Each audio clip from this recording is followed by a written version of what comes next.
Chapter 161. Goozy, you are wronged. The celebratory mood from winning the championship lingered until the next morning, but the joy was somewhat diluted by the day's academic tasks. In the Slytherin common room, John found his thoughts preoccupied with the mystery of his missing wand. It was then that Malfoy approached him, a sheepish look on his face. Under John's intense gaze, Malfoy awkwardly began. "John, I have something to confess." John gestured for him to continue, his curiosity piqued. Taking a deep breath, Malfoy nervously admitted, I lost your wand." John was momentarily stunned, a question mark practically visible above his head. "You mean you took the wand from my room?" he asked, trying to piece together Malfoy's involvement with the disappearance. Malfoy fidgeted, his voice growing quieter as he explained, "Remember when you asked me to walk the dog? I thought I'd bring a toy for Tom to play with, and since Tom only has one toy—" His voice trailed off under John's increasingly menacing glare. "We were playing, and I accidentally threw the wand out like a chew toy with a bit too much force." As Malfoy recounted the incident, John's anger was palpable. "I specifically said it was in the lower drawer," he exclaimed, the truth now crystal clear. Malfoy had mistaken the real wand for a chew toy and had thrown it towards the humping willow, never to be retrieved. It dawned on John that Tom, the dog, had been unjustly blamed for the mishap. Malfoy had essentially bullied a dog incapable of defending itself. With a dangerous look in his eyes, John stared at Malfoy, who nervously attempted to lighten the mood. "Considering I helped Slytherin win the championship, could you perhaps spare me?" John retorted with a smirk, "Didn't you miss the golden snitch?" leaving Malfoy bewildered. Ultimately, Malfoy's training regimen was doubled, with Heinrich appointed to oversee it. Back in the dormitory, John observed Tom lying dejectedly in his kennel. Approaching the dog for the first time in days, John gently patted Tom's head, saying, "Goozy, you've been wronged." At his master's touch, Tom's tail began to wag once more, his eyes brightening as he affectionately licked John's hand. John smiled, then glanced at the bag of dog food.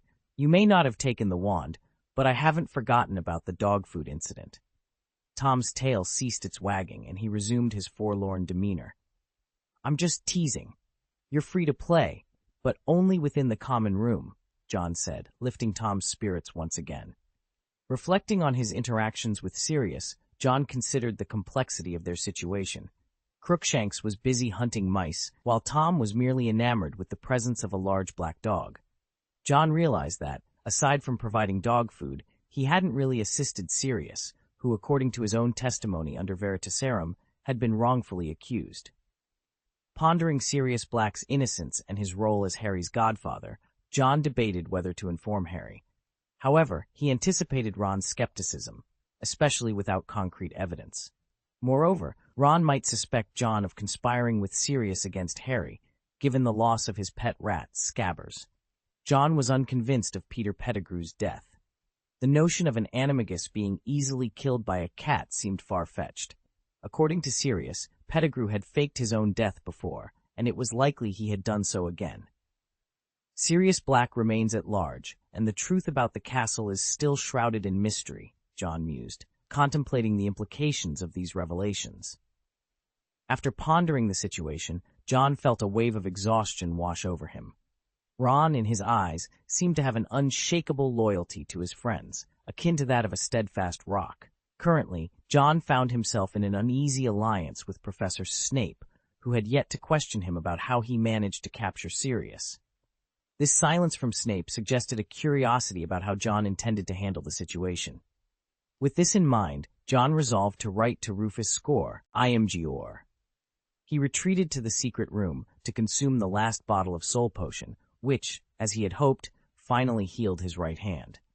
Flexing his fingers, John grasped the quill firmly with his right hand for the first time in a while. Realizing he needed a legitimate reason to gauge Rufus Scrimgeour's stance, John's thoughts turned to Buckbeak. Hagrid's failed attempt to save Buckbeak in London was a minor issue, but the case's outcome could reveal much about Scrimgeour's character. With a newfound determination, John penned a letter, sealing it with the emblem of Johnny Silverhand. Since owls couldn't access the secret room, John made his way back to his bedroom, accidentally bumping into someone around the corner. The sudden collision nearly caused him to drop the letter. "John Wick, are you all right?" Lupin asked, his tone laced with genuine concern. John assured him he was fine, quickly pocketing the letter before continuing on his way. Lupin's smile hid a deeper, unspoken thought. As the term drew to a close, John found himself struggling with the workload. His once somewhat chubby cheeks had slimmed down, a testament to the stress and exhaustion he felt. Daphne, noticing his condition, prepared a colorful bowl of butter-fried rice for him. Despite the lack of taste, John couldn't help but compliment Daphne's effort, noting the vibrant colors she used, even if the ingredients were somewhat questionable. The Club of Stars members were all preoccupied with their studies. Percy was buried in preparation for the Newt exams, the Weasley twins were focused on the Owl exams, and Heinrich, the exchange student, seemed unfazed by the upcoming tests, confident in his abilities and the guidance he received from John. Hagrid, distressed over Buckbeak's impending execution, found solace in John's reassurances. However, John's confidence waned as he realized his letter to Scrimgeour had been ignored. It seemed Scrimgeour was not interested in compromise or respect, a realization that only fueled John's determination. In the room of requirement, John's training took on a new intensity. Wielding the silver Wick sword, he moved with a precision and strength that belied his recent recovery. Whispering to himself, "I am a fire dragon," he watched as the blade ignited with flames, its power amplified by the super magic crystals. This moment of empowerment marked a turning point for John, a reaffirmation of his resolve and capabilities. The training ground was instantly engulfed in a sea of flames, transforming the space into a blazing inferno. As soon as the humanoid targets came into contact with the fire, they were incinerated to ashes.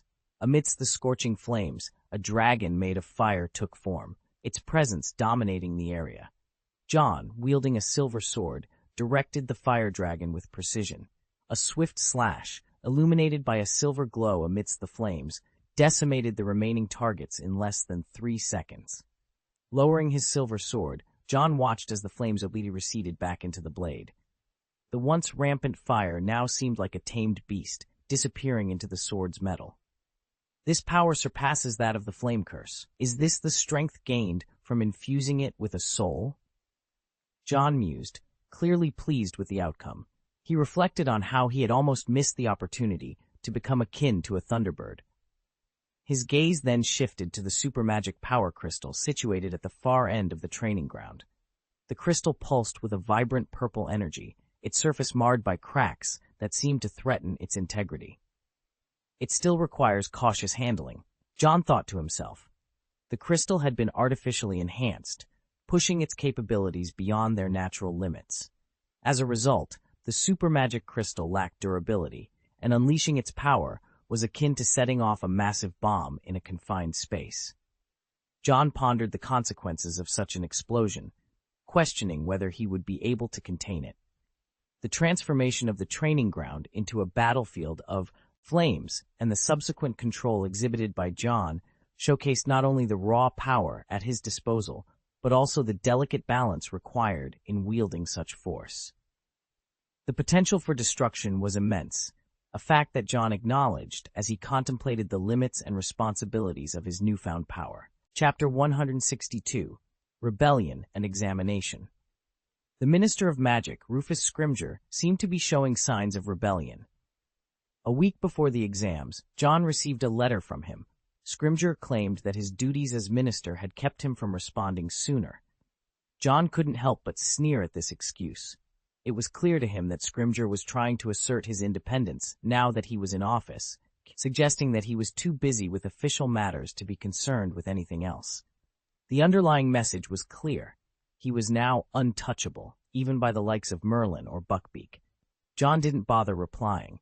Instead, he stored the letter away, his expression unreadable. If Scrimgeour wanted to assert his independence, John would let him.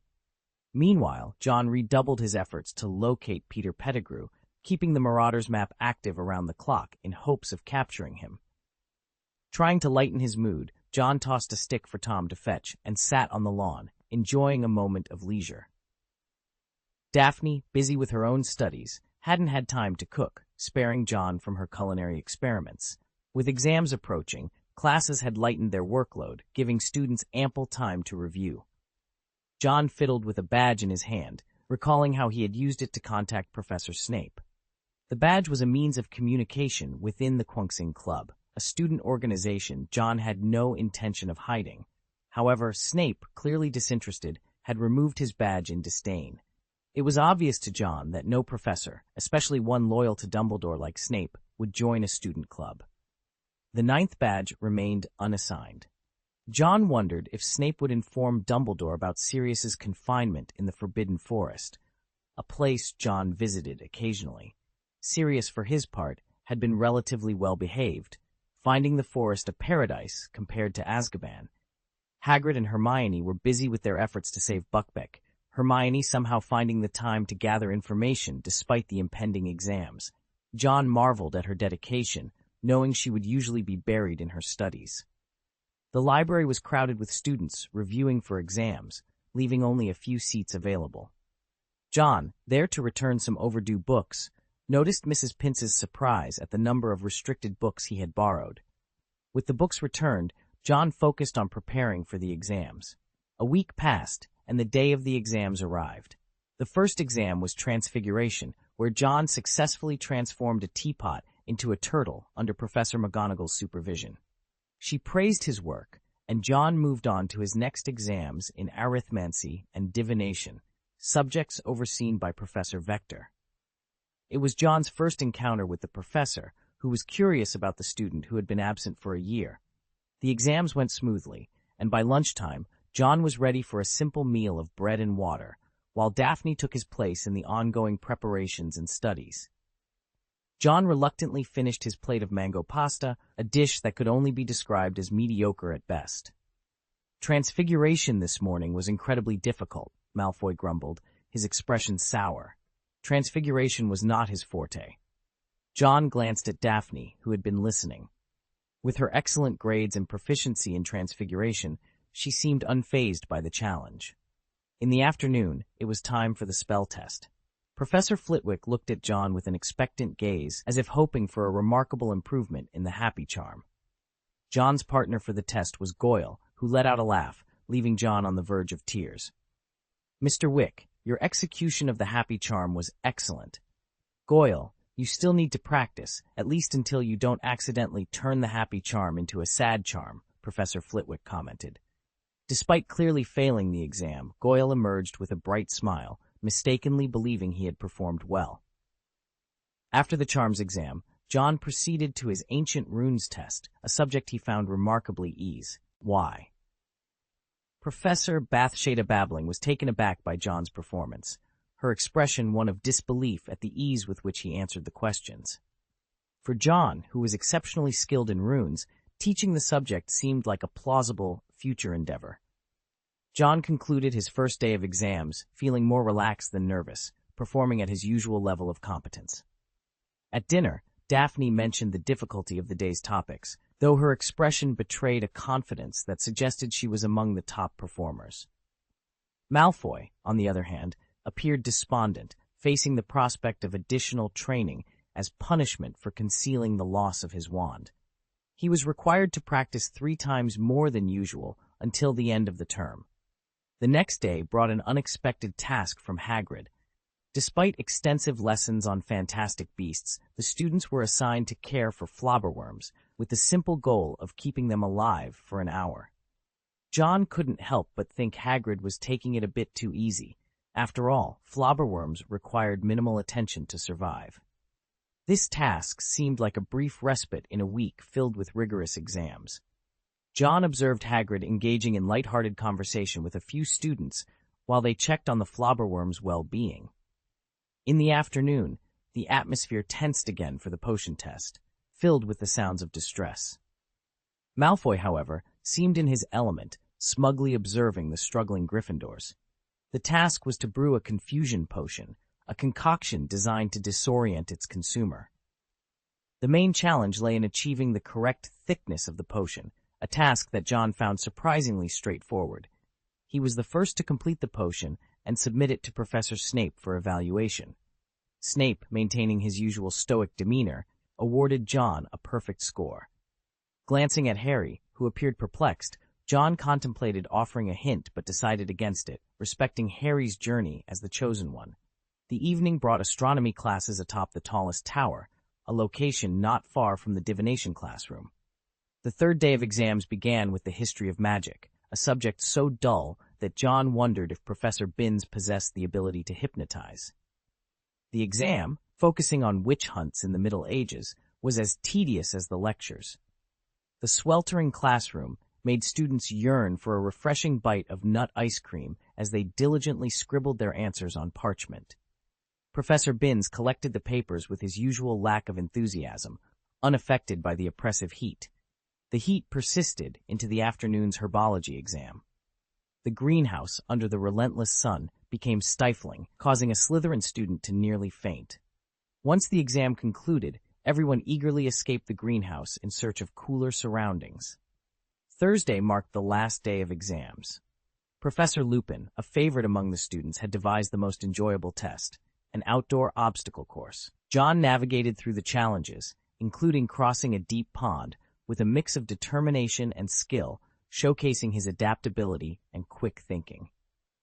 In the magical creature's habitat, John's presence was enough to instill fear in the hearts of the creatures lurking within. Grindylows, hiding in their murky waters, were swiftly scared off by his mere threat. The potholes, usually bustling with red caps, were eerily silent, as not a single one dared to emerge in his presence. The hinky-punk, found in the swamp, had curled itself into a ball, hoping to go unnoticed by John. Lastly, an old box harboring a boggart was cleverly dealt with by transforming the creature into chocolate rice rolls before being securely locked away again.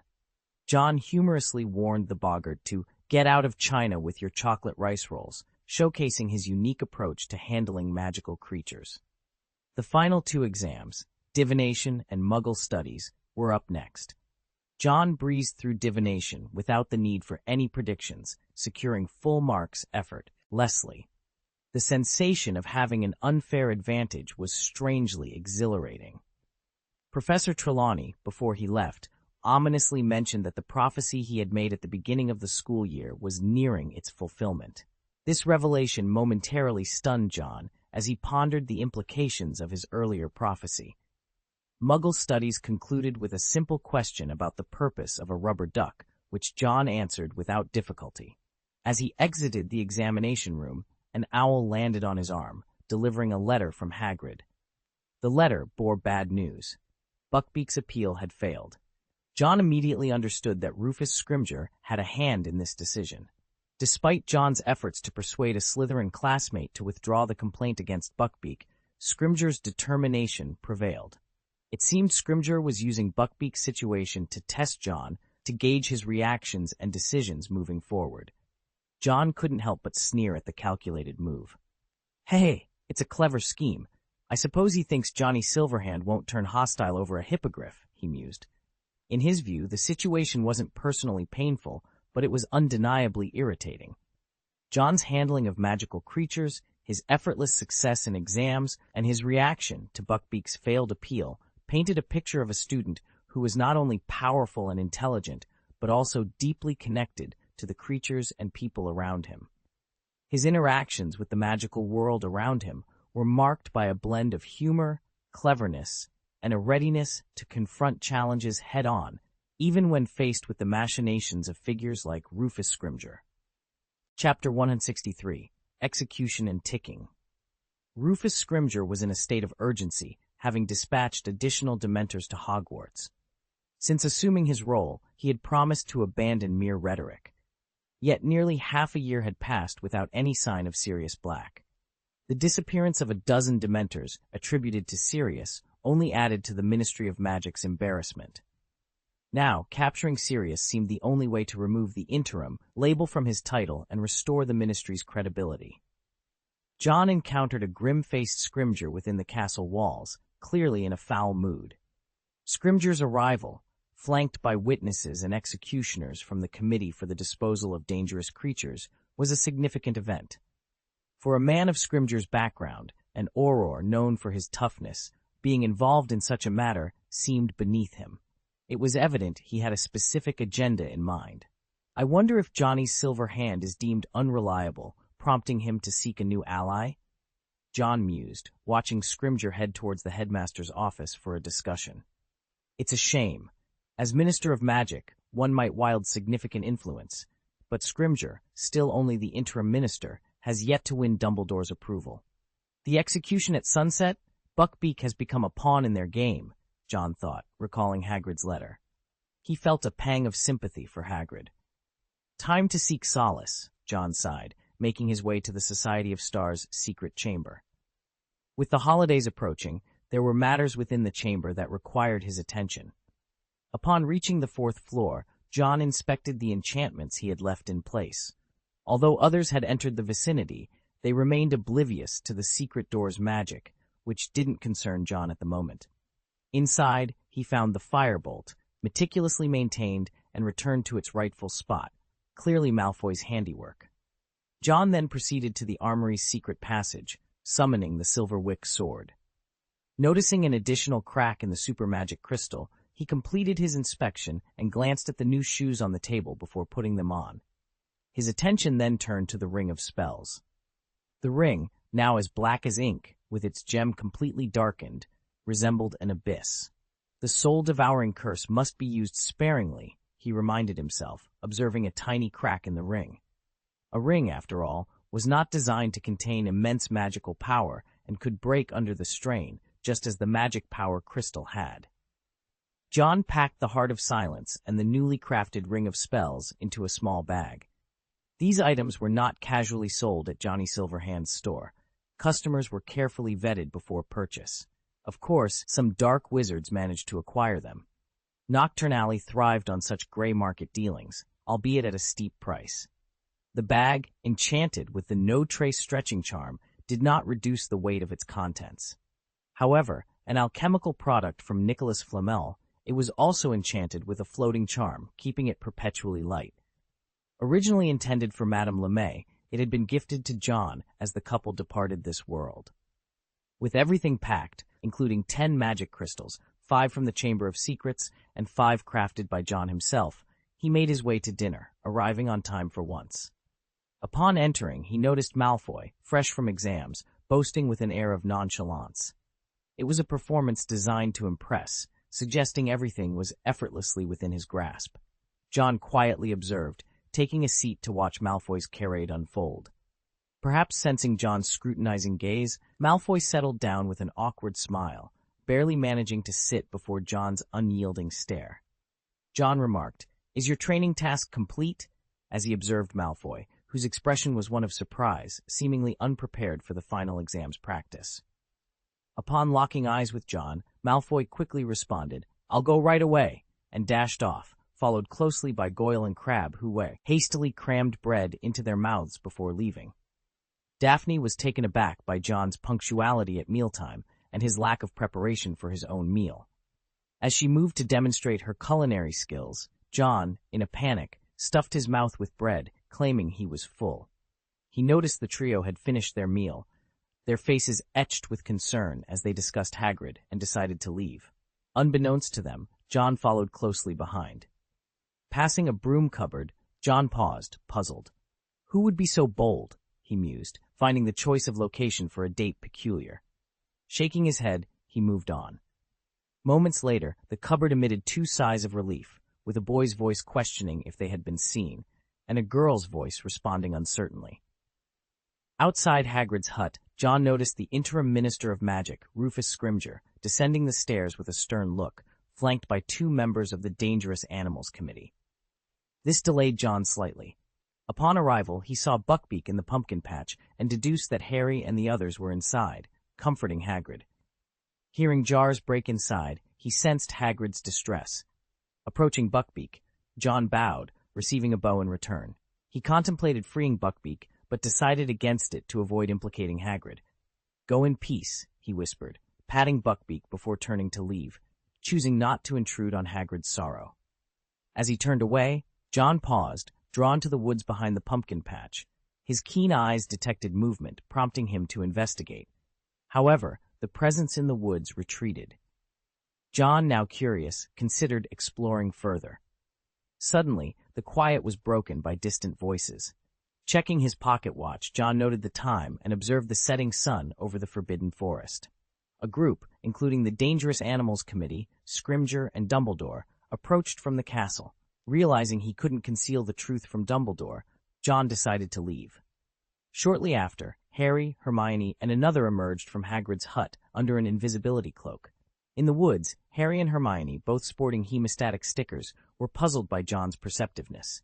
Hermione, with a glint in her eye and an hourglass pendant around her neck, hinted at a plan, recalling Dumbledore's words. Harry was taken aback. What had Dumbledore meant? Seeing his puzzled expression, Hermione, with the sternness of a concerned mother, reminded him, "If everything goes well, you can save more than one innocent life tonight. Should you face any obstacles, don't hesitate to seek help." She took a deep breath before adding, "We need help, Harry." Meanwhile, in Hagrid's hut, a grim scene was unfolding. The Committee for the Disposal of Dangerous Creatures had convened to deliver Buckbeak the Hippogriff's death sentence. The committee has ruled that Buckbeak, herein referred to as the creature, is to be executed at sunset on June 6th. The decree continued, detailing the manner of execution, sentenced to be beheaded, with Walton McNeil, the executioner, appointed by the Members' Association to carry out the sentence. Scrimgeour wore a somber expression, contrasting sharply with Dumbledore's enthusiastic demeanor. Dumbledore seemed unfazed, engaging Scrimgeour as if their earlier disagreement in the headmaster's office had never occurred. Unbeknownst to them, as the sentence was being read, a figure stealthily approached from the woods, making their way into the pumpkin patch. Upon seeing the newcomer, Buckbeak bowed gracefully, a sign of respect among hippogriffs. The figure bowed in return, acknowledging the creature's gesture. It was a silent exchange of trust and understanding. "Buckbeak, let's go," Harry called out, seizing the moment of distraction. His voice was firm, filled with a mix of urgency and hope. The plan was set into motion, a daring rescue under the fading light of the setting sun. Chapter 164, Ice Lake and Fire Sword. John was on his way to see Sirius, a matter of great importance. The weather was agreeable, suggesting a clear night ahead. However, upon arriving at Sirius's holding place, an unsettling silence greeted him. Normally, Sirius would express his displeasure with loud howls, but today there was nothing. A sense of dread washed over John as he approached the door, only to find the room empty, save for a pile of dirt in the corner. His face fell as he spotted a hole leading outside. "Have you become an expert at digging tunnels now?" he muttered under his breath. The hole, nearly 10 meters thick, was a clear sign. Sirius had escaped. Realizing the gravity of the situation, especially considering Sirius's potential leverage against the Ministry of Magic with Veritaserum, John wasted no time and hurried out in search of him. Meanwhile, from Harry's perspective, using the time turner, chaos ensued. "Where is the monster?" demanded the commissioner, his voice piercing through the air. But it was too late. Buckbeak had already been rescued by Harry and Hermione. Hagrid's tears of joy were a stark contrast to the commissioner's frustration. Dumbledore, with a knowing smile, invited Rufus Scrimgeour for tea, subtly celebrating the small victory. Harry and Hermione, having secured Buckbeak, positioned themselves near the Whomping Willow, waiting for what was to come. Soon, they spotted Ron chasing after Scabbers, or rather, Peter Pettigrew. Harry's gaze hardened at the sight of the man who betrayed his parents, fighting the urge to act rashly, a sentiment Hermione quickly echoed. This moment followed the trio's departure from Hagrid's cabin, with Crookshanks frightening Scabbers into the open. Harry admitted to resenting the cat at first, but now he wished Crookshanks had been quicker. Ron, stepping out of the cloak's protection, seemed to materialize out of nowhere, with Harry and Hermione following suit. The sudden appearance startled Ron, causing a commotion that drew Sirius's attention. Sirius, in his animagus form of a large black dog, focused intently on Scabbers. With swift movement, he pounced, causing Ron to cry out as Sirius bit down on his leg. The sound of bone cracking echoed ominously. In a desperate attempt to save Ron, one of them kicked Sirius, eliciting a pained groan from the dog. However, Sirius remained undeterred, dragging Ron into the secret passage beneath the Whomping Willow, which retaliated against the intrusion. The pain from the tree's assault was still fresh in Harry's mind, a terrifying reminder of their perilous situation. Inside the Homping Willow, Crookshanks proved to be an unexpected ally, helping them navigate the tree's defenses. As they waited for the next development, Snape's arrival, cloak in hand and aware of the tree's secret, prompted a smirk from Harry. "Hermione, is John the helper you mentioned?" Harry inquired, his curiosity piqued. Hermione confirmed, adding that John was unaware of their situation, but was crucial to their plans. The question of how to find John, now that he was missing, hung in the air. Harry, reflecting on a later encounter with a Dementor, shared his awe at witnessing a powerful Patronus chase the creatures away, a moment that left him wondering about the identity of the caster. Lost in thought, Hermione said, "Could it be John? As far as I know, the only ones capable of conjuring a Patronus are him and Professor Lupin." Hermione immediately thought of John, recalling how he had chased away the Dementors that had swarmed the Quidditch pitch. She had previously harbored doubts about whether John was aiding Sirius. In the Shrieking Shack, Sirius, despite his bruised face, insisted that John hadn't helped him, but had instead captured him and locked him away. Hermione felt a pang of guilt for having suspected her friend. While they were discussing this, Hagrid emerged, beaming with joy and holding an empty glass. Harry had always believed it was his father who had conjured the Patronus. At this moment, Hermione chose not to correct him, especially since they were about to leave. Buckbeak, sensing the tension, became restless and pecked at Harry's hand, causing him to yelp in pain and release the creature, which then ran into the woods. Harry made to chase after it, but Hermione held him back. Emerging from the secret passage beneath the Whomping Willow, Lupin appeared first, followed by Pettigrew in human form, Ron, Sirius, and then Hermione. Harry nearly bolted out to confront them, but was restrained by Hermione. "What if Pettigrew escapes again?" Harry asked, frustration evident in his voice. Hermione understood the difficulty of capturing Pettigrew in the dark and stressed that their priority was to save the others. Harry, though reluctantly, agreed. The moon then emerged from behind the clouds, catching Lupin off guard. It was too late. The full moon had risen. Lupin's transformation into a werewolf began, his limbs seizing as panic ensued beneath the Humping Willow. Harry again attempted to rush out, but Hermione held him back, her patience wearing thin. Sirius transformed into his animagus form, a large dog, and lunged at the werewolf Lupin in an attempt to buy time for the others to escape. Unnoticed in the chaos, Pettigrew seized Lupin's wand, casting a spell on Ron before transforming into a mouse and fleeing. From a distance, Harry and Hermione anxiously watched as Lupin, now fully transformed, chased after Sirius. The sounds of wolves howling and dogs barking filled the air until they merged into a single, eerie howl. In a desperate attempt to distract Lupin, Hermione mimicked a wolf's howl. The werewolf paused, confused by the sound. Lupin, now a werewolf, seemed almost to want to correct the grammatical errors in the howl, but was soon distracted by other concerns. Harry and Hermione fled in terror as Lupin turned his attention towards them. Suddenly, the forest was filled with the ominous sight of Dementors swarming through the trees. In a dramatic turn, Buckbeak reappeared, bravely confronting Lupin and managing to drive the werewolf away. "There's no time to waste," Hermione urged, pulling Harry along as they ran towards the lake. The moonlight was dimmed by the sheer number of Dementors gathering above them. Harry, desperate to see his father's Patronus, which he believed had saved them before, was met with disappointment. Realizing that no one else would come to their aid, Harry knew it was up to him. Standing at the edge of the lake, Harry raised his wand and shouted, "Expecto Patronum!" A brilliant silver stag erupted from his wand, charging into the mass of Dementors and scattering them. This moment mirrored the one Harry had witnessed just before losing consciousness earlier.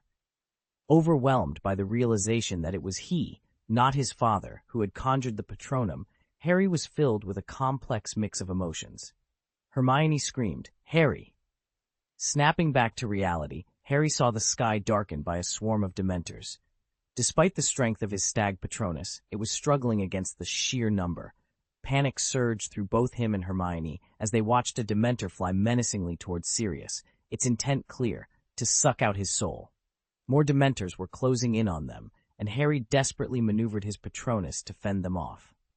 In a moment of desperation, Hermione thought of a plan. Clenching her teeth, she extended her wand, aimed it skyward, and cast it with all her might.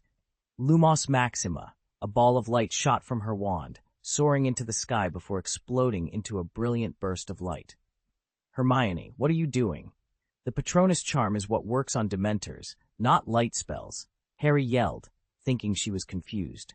Ignoring him, Hermione kept her eyes fixed on the sky, whispering a prayer under her breath. John, you must see this. The number of Dementors had grown to over 100, a daunting force that threatened to overwhelm them. Just as their situation seemed dire, a glimmer of silver cut through the darkness. An albatross, majestic and swift, sliced through the brave Dementors, clearing a path. John, Hermione gasped in astonishment. Following the albatross, a streak of light descended rapidly from the sky, plunging into the center of the lake. The impact sent waves crashing against the shore. In the heart of the turmoil, a sword emerged, its hilt grasped by a hand adorned with slender fingers and well-defined knuckles. Silver and black rings encircled the middle and ring fingers, engraved with symbols that seemed to whisper in ancient or perhaps draconic tongues. I am a fire dragon, a voice declared. The silver sword burst into flames, its purple crystal core pulsing with magical energy. With a flourish, the flames transformed into a dragon, its wings spreading wide, melting the ice on the lake and forcing the Dementors to retreat. Harry and Hermione watched, spellbound, as the mysterious figure made a dramatic entrance. Descending from the heavens, he stepped onto the lake's surface, a fire dragon coiling around him. The sword in his hand blazed fiercely, a beacon of hope in the dark night. Chapter 165, Fragmentation and the Dark Tide. How did John discover Harry and the others were in trouble? It's quite a tale, so let's condense it. After escaping the spider's lair, John was alerted by the howling of wolves. Investigating the source, he encountered a werewolf. Just as the werewolf prepared to attack, Buckbeak, who was miraculously alive, intervened. Strike, but harm not those who show respect, Buckbeak seemed to declare, fending off the werewolf with a powerful swipe of its paw, sending the creature fleeing without John needing to fire a single shot. Puzzled by Buckbeak's unexpected survival, John's attention was soon captured by Dementors swarming the skies. A flare shot into the air, its brilliance impossible to ignore. Riding Buckbeak, John flew towards the source, initially curious about the identity of the signaler. However, as the Dementors converged on Hermione, John's hesitation vanished and he drew his sword. After all, what kind of knight would he be without his sword, especially with such a noble steed beneath him? Thus, a dramatic descent from the heavens ensued.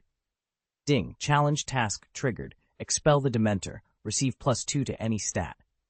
If you're going to be this picky, don't expect any blessings, John muttered, stepping onto the lake's shore with his new shoes, looking skyward with a mix of annoyance and resignation. The system this school year was proving to be quite the challenge, offering little beyond the standard Hogwarts tasks and the quest to maintain top rank. And now, a challenge task without any reward. The system's generosity was waning. John refocused on the battle. Fire spells could only make the Dementors flinch. They did little actual damage. It seemed as if Rufus Scrimgeour had unleashed all of Azkaban's Dementors upon them. Glancing around, John spotted 2 bodies by the bank and nearby, Harry and Hermione. Confusion struck him. Wasn't Harry lying there? Could there be a double? The situation was perplexing, but the immediate threat of the Dementors demanded John's full attention.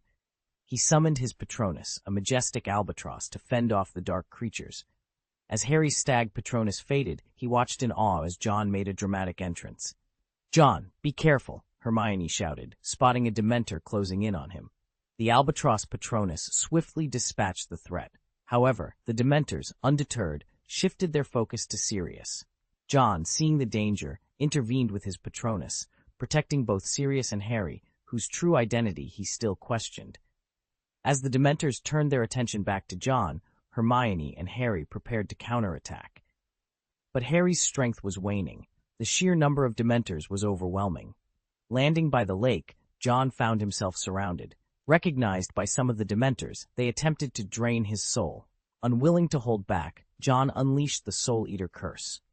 Black silk threads sprang from the ring on his finger, ensnaring an approaching Dementor and eliciting a chilling scream. The Dementors, recognizing the threat, attempted to destroy John, fearing the power he wielded. One by one, the Dementors were bound and devoured by the curse. Hermione watched in disbelief as the dark creatures were subdued by the black threads.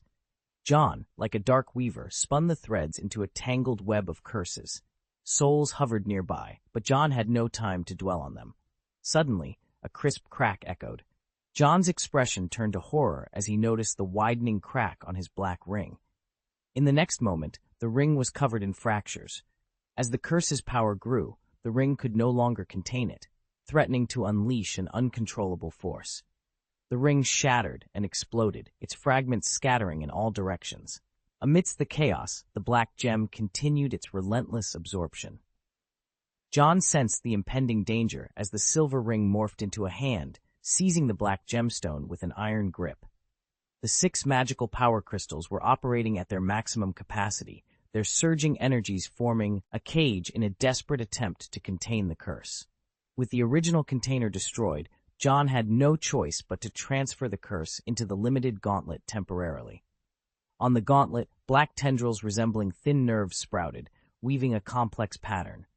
The curse, now unbound, surged from his palms uncontrollably. "Damn it, not now," John cursed under his breath, as he intensified the power of his magical gauntlet in an effort to contain the curse. The 6 crystals glowed with a deep purple hue, signaling their struggle against the unexpected turn of events. The curse seemed to possess a will of its own, its violent fluctuations beyond control. The Dementors, sensing the turmoil, ceased their assault and fled. The black tendrils lashed out, tearing through their ethereal forms. Terrified, the Dementors soared towards the sky, seeking escape.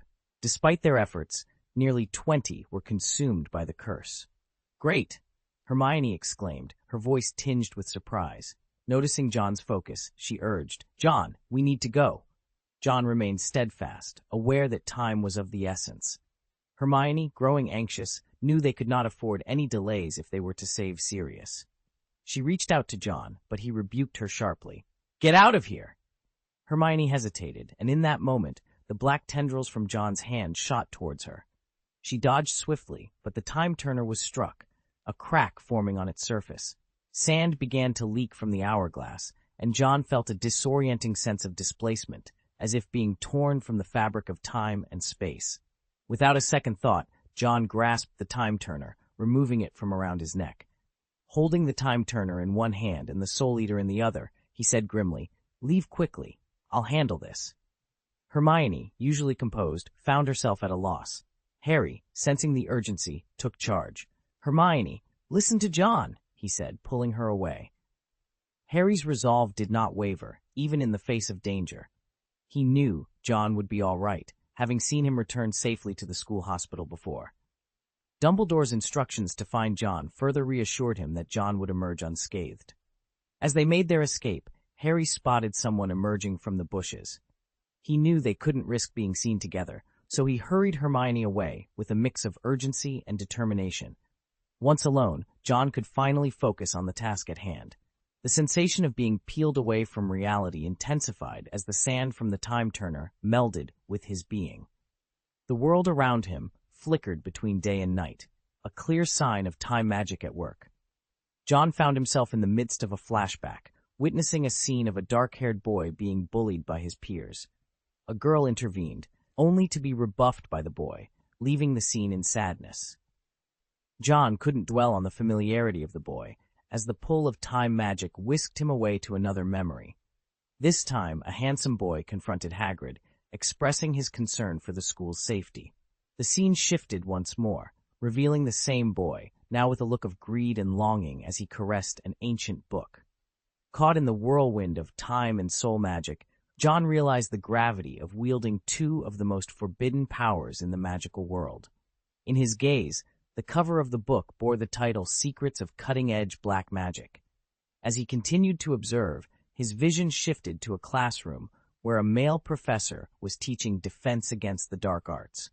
The lesson on boggarts was underway, and the class erupted into laughter when a freckled boy's boggart transformed into a desk. The teacher chuckled along with his students, but suddenly paused and turned around. His eyes met John's. The professor seemed to want to say more, but before he could, John was pulled away once again. This time, John found himself beside the lake, narrowly avoiding a tumble with a heap of snapping kelp. The experience was disorienting, but brief. It felt as though he was trapped in an endless vortex, with the all-eater curse weaving its way through the time-turner, slipping between his fingertips. John realized with a sinking feeling that escape was impossible. I need a powerful spell, something strong enough to break this cycle, he thought.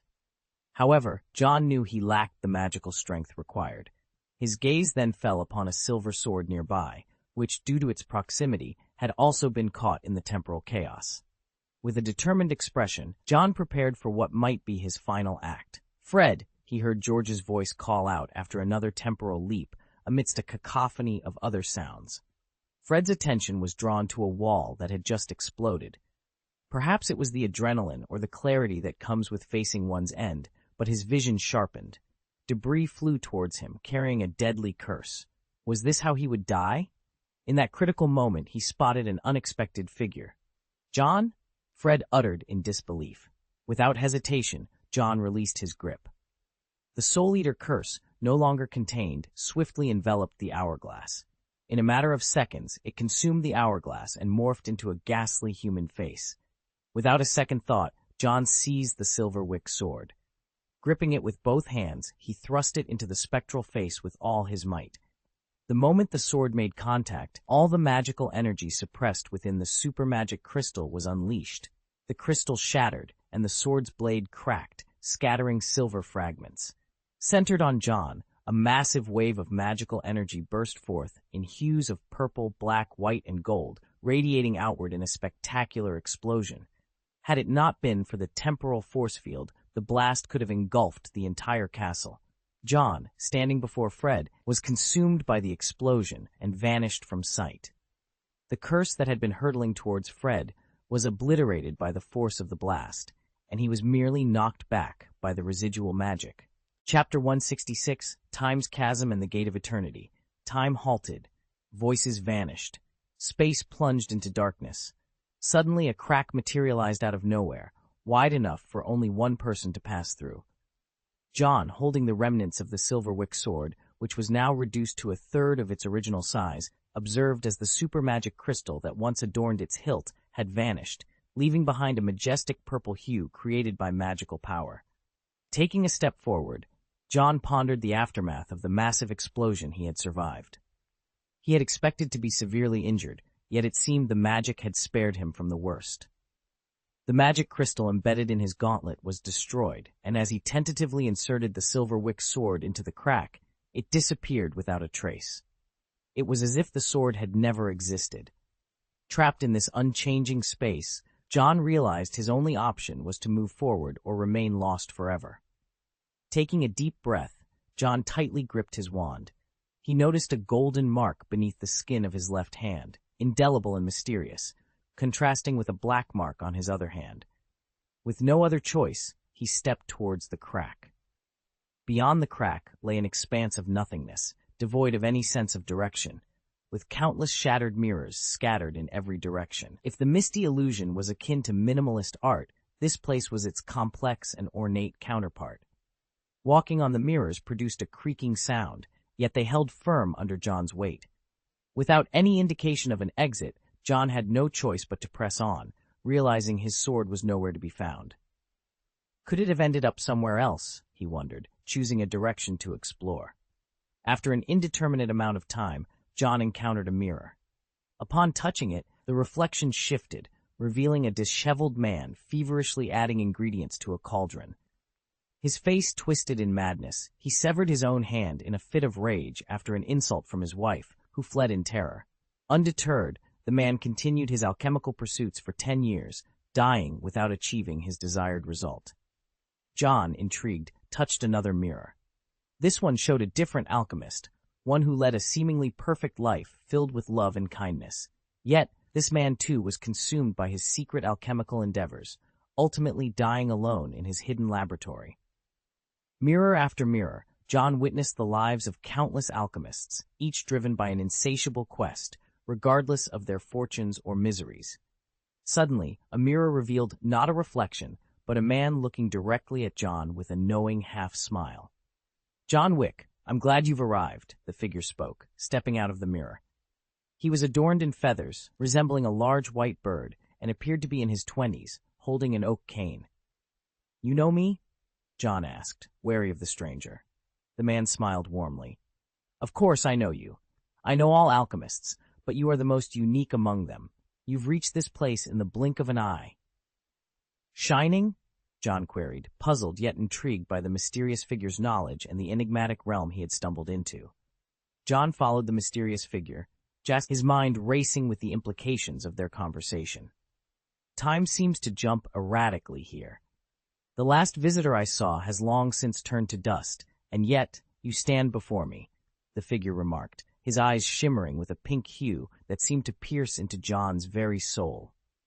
They stopped before a door that appeared quite ordinary, yet it felt both in harmony and out of place within the peculiar space they occupied. The man turned to John, offering a smile that held centuries of secrets. "You are among the rare few who have found their way here over the years. You may call me Alchemist Zero, and this," he gestured towards the door with a gravity that belied its simple appearance, "is known as the Gate of Things. Only those who have mastered the pinnacle of alchemy can hope to cross its threshold." John examined the door, finding nothing remarkable about it at first glance. Yet, driven by an insatiable curiosity, he employed his insight. Suddenly, the door transformed before his eyes, revealing a maelstrom of chaotic symbols that assaulted his mind. Staggering back, John gasped for air, overwhelmed by the door's hidden complexities. "You've glimpsed the true nature of the Gate of Things. Impressive," Alchemist Zero remarked with a nod of approval. "Go forth, for what lies beyond is your reward. Be it magic, wealth, or power, it can all be yours." His words were enticing, yet John, with a penetrating gaze, asked, "And the price?" Alchemist Zero was momentarily taken aback by the question. "Ah, you are astute. Many forget to ask. The price, it varies. It could be a limb, your sight, perhaps even your very soul." As he mentioned the soul, a sly smile crept across Alchemist Zero's face. "But such things seem trivial to someone of your caliber. The Gate of Things offers rewards beyond even the Sorcerer's Stone. Few would resist its call." John stood silent, contemplating the door. The Gate of Things represented the zenith of alchemical achievement, capable of granting any desire at a cost. An equivalent exchange was demanded, a fundamental principle of alchemy that John was all too familiar with. His thoughts drifted to his primary goal, a way back. The Gate of Things might offer a solution, but at what cost? As he approached the door, Alchemist Zero's eyes gleamed with a mocking sneer. Pausing, John turned. "The highest reward for an alchemist, you say?" "Indeed," Alchemist Zero replied, confident. Yet, John's next words caught him off guard. "Have you ever encountered Nicholas Flamel?" The mention of the name startled Alchemist Zero. Seizing the moment, John's movements became a blur as he lunged forward, his wand reversing in his grip. Alchemist Zero barely had time to react before a sharp crack echoed, and the wand's tip pierced through him like a venomous strike. As Alchemist Zero collapsed, disbelief and rage contorted his features. "Do you realize what you've done?" he gasped, clutching at his neck, his voice a raspy whisper. John's response was cold, laced with disdain. "Did you forget our encounter outside this realm?" With a flick of his wand, a drop of inky black substance fell to the ground, not blood, but something far darker. Before being drawn into this strange space, John had glimpsed a face marked by a curse, a face belonging to Extus, the creator of the Dementors. This encounter was no coincidence, and John knew that magic in this realm was beyond his reach. Yet, this realization brought him a sense of peace. In a place where magic was nullified, John found an odd sense of sanctuary. Nicholas Flamel refined the art of alchemy beyond what many thought possible. John mused, his thoughts turning to the legendary alchemist. But even he understood the importance of balance and the dangers of seeking power without considering the cost. As Alchemist Zero lay defeated, John's resolve hardened. He knew the path ahead would be fraught with peril, but the encounter had reaffirmed a crucial lesson. The greatest power lies not in what one can take, but in what one can resist. The Philosopher's Stone is undoubtedly the pinnacle of alchemy, and its creator, Nicholas Flamel, is hailed as the greatest alchemist of all time. It was almost laughable to think he would be present here. John's face twisted into a smirk, clearly doubting the credibility of Extis's claim. It seemed impossible to him that Nicholas Flamel could still be alive, which explained Extis's shock upon hearing Flamel's name mentioned. Caught in his deception, Extis's expression darkened momentarily before he let out a mocking laugh. "John Wick, it is thanks to you that I found my way here, and it is also thanks to you that I have been awakened once more," Extis declared, his arms unraveling like cocoons, with black silk threads draping from his body. He raised an eyebrow, a sarcastic smile playing on his lips. "As a token of my gratitude, I shall turn you into my newest masterpiece." "There's no need for that," John retorted with a sneer, his grip on his wand tightening. He thought to himself how this old trickster had masqueraded as an NPC to deceive him into unlocking the door. "Let's see if I can put an end to your schemes." Chapter 167, Extis and the Sacrifice. Extis possesses the ability to use curses because he himself is a manifestation of a curse, albeit with his powers limited to controlling the physical body. Although he was dead, a combination of a curse left on a Dementor and the manipulation of a time turner allowed him to regain consciousness. John was puzzled by Extis's penchant for torturing people to create Dementors, viewing it as a form of pure evil that benefits only the perpetrator, akin to a neurosis. However, he soon realizes that there's a method to this madness, a twisted logic that led to the accidental creation of an immortal Extis. By escaping this confined space, Extis would achieve complete eternal life, a bargain that made John laugh incredulously. Indeed, John couldn't contain his amusement. "Incredible," he said, covering his face as his laughter grew louder, a greedy glint visible between his fingers.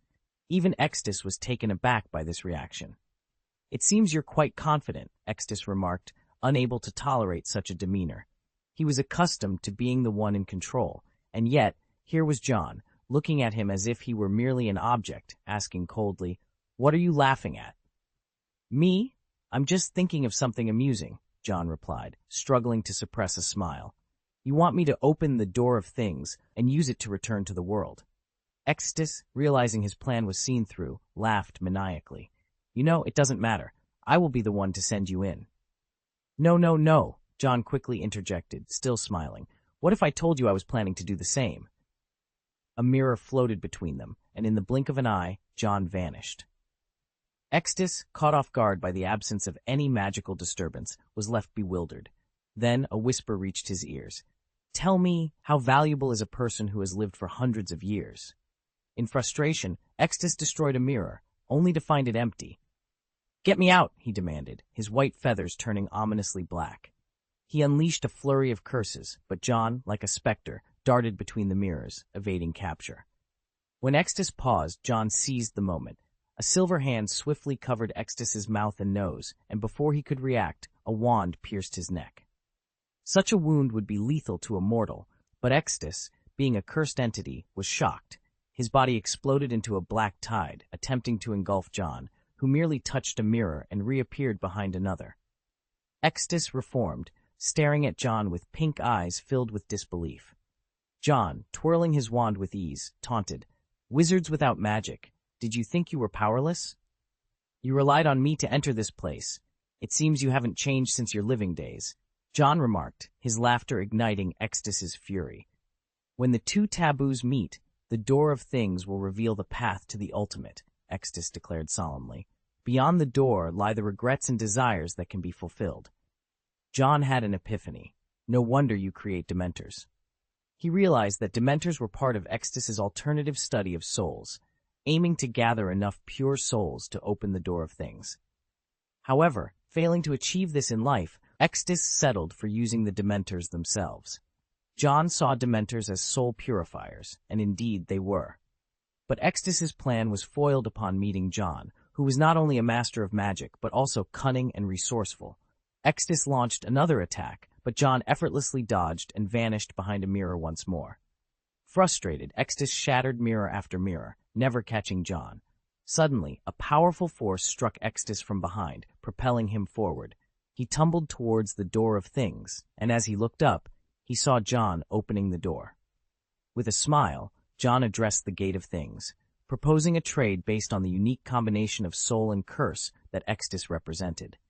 The Gate of Things, akin to the Curse of Coins, operates on a system of exchange, though instead of currency, it deals in a broader spectrum of offerings. Given the centuries of curses imbued within Extus, John's own value seemed lesser in comparison. Yet, as he made his request, a shadowy arm emerged from the gate, swiftly capturing Extus, who attempted to flee. More arms followed, ensnaring him and pulling him into the abyss.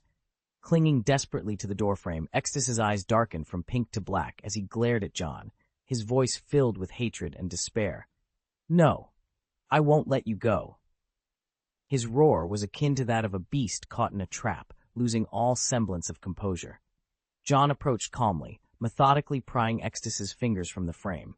"Rest assured, I will make good use of the opportunity you've provided," John assured him. With a final, swift motion, he freed the last of Extus's grip, and the door slammed shut, leaving behind an intricate design of lines and circles.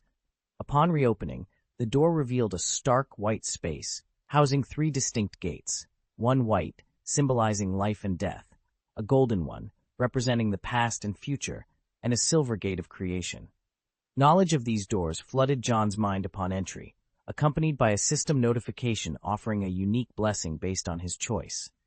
Faced with the Golden Gate, John contemplated the possibility of opening all 3, a thought that was quickly dismissed upon noticing a warning inscribed on the silver gate against greed and selfishness. Shaken, he approached the Golden Gate, intent on returning to his own time. However, a feeling of being watched halted him. Turning, he saw an elderly man, smiling benevolently as he held his wife's hand. As John stepped through the Golden Gate, a sword flew past him, eliciting a pleased nod from the old man. John awoke under a starlit sky. The events of the day, encounters with Dementors, a surge of curses, interactions with Shim and Extus, and the revelation of the Gate of Things, weighing heavily on him. He lit his wand, its glow a comforting reminder of his return to his world. After a moment of reflection by the lake, now deserted by the Dementors and absent of the 2 Harrys, John prepared to leave. A glimpse of a sword, half submerged in the lake and emitting a sinister light, caught his eye. "Teacher," he whispered, recalling the image of Nicole Flamel within the Gate of Things. The day's experiences, especially the encounter with his teacher and the profound implications of the gates, lingered in his mind as he contemplated his next steps in this familiar yet forever changed world. John approached the spot where the sword had been discarded, his heart racing with anticipation. With a steady hand, he reached out and grasped the hilt of the Sword of Silver Wick. To his astonishment, the once destroyed blade had been miraculously restored. But it was not just the physical restoration that caught John's attention. A familiar yet peculiar sensation coursed through him as he touched the sword. Running his fingers along the blade, he felt an inexplicable joy emanating from the Sword of Silver Wick, as if it were alive and rejoicing in its renewal. A realization dawned on John, causing his eyes to widen in awe. Equivalent exchange, he murmured to himself, sacrifice a soul and in return, gain a soul. The notion was chilling yet fascinating. Truly, this is a testament to the ingenuity of the most nefarious wizard in history. It's a bargain well made, John thought, a hint of admiration laced with a dark amusement in his thoughts. At that moment, a notification chimed in his mind. Ding, task completed. Choose your reward, +1 task point, or receive the blessing. Backtracker. Backtracker allows you to trace back the events that occurred in a specific scene and recover items involved. John's eyes widened in disbelief at the description of the blessing. This ability seems almost too powerful, he thought, astounded by the potential it held. As he turned, his gaze fell upon a pair of small, frightened eyes. It took him a moment to recognize the owner of those eyes, Peter Pettigrew, the very person he had been sked to capture. Pettigrew looked utterly panicked, regretting his decision to venture to this place, lured by the mysterious golden light in the lake. John's discovery of the Sword of Silver Wick and the subsequent encounter with Pettigrew set the stage for a confrontation that neither of them had anticipated. The implications of the sword's restoration and John's new ability hinted at a deeper, more complex web of events about to unfold. Chapter 168, the silver-handed visitor, and the furious interim minister. With only 10 minutes left before Dumbledore's deadline, Hermione and Harry hastened their steps. Time was against them. As they reached the castle's gate, they saw the executioner on his way to summon the Dementors. It was already too late. However, a glimmer of hope appeared when they spotted Buckbeak descending with a ferret in its beak. Harry's eyes sparkled with an idea, and he quickly motioned for Hermione to join him. Together, they mounted Buckbeak and soared up to the 8th floor, where they spotted Sirius through a window. The sight filled Harry with an overwhelming sense of surprise and urgency. But there was an unexpected twist. Standing at Sirius's door was none other than the Minister of Magic, Rufus Scrimgeour, his demeanor oozing pride. "We've been searching for you for quite some time," he announced, expecting Sirius to understand the gravity of his presence. Sirius, however, remained silent, unfazed by Scrimgeour's attempts at intimidation. To Scrimgeour, capturing Sirius was a victory that would solidify his position and pave his way to becoming the official Minister of Magic. He believed that even Johnny Silverhand would have to curb his arrogance in the face of such power. Scrimgeour's relationship with Johnny Silverhand had evolved over time. Initially, as head of the Auror office, he found Silverhand to be a valuable ally. However, upon ascending to the ministerial role, Silverhand's influence became a thorn in Scrimgeour's side, especially after Silverhand played a role in Fudge's downfall. This made Silverhand an even greater threat in Scrimgeour's eyes. "If you're willing to disclose the identity of the person who aided your escape from Azkaban, I can assure you a less grim fate," Scrimgeour proposed, implying that Sirius could avoid the Dementor's kiss by betraying Silverhand. Sirius, however, scoffed at the offer, unmoved by the minister's coercion. Harry and Hermione realized they had no chance to intervene as long as Scrimgeour remained. Time was slipping away when suddenly the executioner returned, whispering urgent news that visibly shook Scrimgeour, prompting him to leave in haste. Seizing the moment, Hermione and Harry descended on Buckbeak. In her urgency, Hermione bypassed the use of a simple unlocking spell and instead blasted the door lock open with an explosive spell, a move that even took Sirius by surprise. Without lingering for pleasantries, they helped Sirius escape on Buckbeak, then dashed through the castle with unprecedented speed. With less than 5 minutes to spare, they overheard Scrimgeour inquiring about Johnny Silverhand's presence at Hogwarts. Dodging Peeves and avoiding further delays, they made it back just as Dumbledore was closing the infirmary door. Dumbledore, with a knowing smile, greeted them. "How did it go?" "It's done," they replied, both visibly exhausted and leaning on each other for support. Dumbledore, understanding the gravity of their night, offered them refuge in the infirmary to rest and create an alibi for their daring rescue.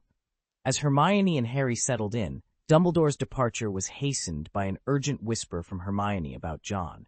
Dumbledore, with a gentle reassurance, promised he was aware of the situation and urged them to rest. Minutes later, a distant roar echoed through the castle. The interim Minister of Magic, known for his iron resolve, was furiously reacting to more than just Sirius's escape. Harry and Hermione exchanged puzzled looks, wondering if the uproar was solely about Sirius, or if there were deeper layers to the minister's fury. Upon meeting Sir Johnny Silverhand, Dumbledore was greeted by a figure whose wisdom shone through the lenses of his half-moon glasses. Standing before him, adorned in a silver mask and draped in a green robe, Lord Silverhand's voice was low and hoarse as he shook hands with Dumbledore. Before Dumbledore's arrival, Rufus Scrimgeour was already present, wearing a sour expression, likely due to some unpleasant exchange, with Silverhand. "Excuse me, I must attend to Sirius, who is due for sanctions," Scrimgeour said, casting a dark glance at Silverhand before departing with the executioner and Snape, leaving only Dumbledore and Silverhand in the room. Johnny Silverhand sighed lightly and broached the subject of the Triwizard Tournament. "Principal Dumbledore, I've heard rumors of Hogwarts' intention to revive the Triwizard Tournament. I am prepared to offer a substantial sum as a prize," he proposed. Dumbledore, maintaining his composure, expressed curiosity about how Silverhand had come by such confidential information, given that the plan was still under wraps and known to only a few. "And how, may I ask, Does His Excellency Johnny Silverhand intend to sponsor us? Dumbledore inquired calmly. I've dedicated myself to nurturing young wizards, and this presents an excellent opportunity to promote that cause. If you're agreeable, I'm willing to contribute 5,000 galleons as the prize, Silverhand revealed, an amount that significantly exceeded the original prize of 1,000 galleons. Dumbledore pondered the offer, especially when Silverhand added that his store would also donate a set of Z series products and cover their maintenance. The Z series, highly sought after even among Aurors, was comparable in value to the Galleon prize, with the added benefit of maintenance, which would be a boon for the students who received it. After some consideration, Dumbledore accepted the generous offer. However, their discussion was interrupted by Scrimgeour's return, who, with a face darkened by rage, accused Silverhand of aiding Sirius's escape. "It's you, isn't it, Johnny Silverhand?" he bellowed. Silverhand responded coolly, denying any involvement and pointing out that he had not left the room since his arrival. Scrimgeour, frustrated and unable to prove his accusations, eventually stormed off to the school hospital, where Dumbledore had already prepared a defense. Harry Potter, skillfully feigning ignorance, was quickly dismissed by Scrimgeour, who left in a huff with his Aurors to continue their search. The situation escalated when the Daily Prophet sought an interview, but Scrimgeour, humiliated, chose to leave the scene. Silverhand, too, made his exit, but not before casting a curious glance at Harry and inquiring if he was the famed Harry Potter. Harry, caught off guard, was unable to respond before Silverhand shook his head and departed, muttering to himself about Harry's appearance. Silverhand's departure was as mysterious as his arrival, leaving in a carriage pulled by 3 flying horses. Once inside, he removed his silver mask, revealing the face of a mature man, and expressed his reluctance to continue such tasks to the young boy opposite him. John smiled as he asked, "How does it feel to face Dumbledore?" Tangmi grimaced. "It's dreadful. My instincts as an Auror scream that he's incredibly dangerous. It's as if I can't hide any secrets from him." "I feel the same," John chuckled, stepping out of the carriage as soon as they were beyond Hogwarts' boundaries. "Barty Crouch is someone worth forming a deep bond with. He extended his kindness to us first, and we shall reciprocate. We've secured the sponsorship for the Triwizard Tournament. Let's have Rita spread the word effectively. As for our acting minister..." John's voice trailed off as his gaze landed on a dead mouse in a cage. He spoke with a hint of significance. "I hope he appreciates this gift." Understanding dawned on Tangmi. She nodded, closed the carriage door, and guided the Pegasus away. John made his way back to the castle from the Shrieking Shack, pondering the events that had unfolded.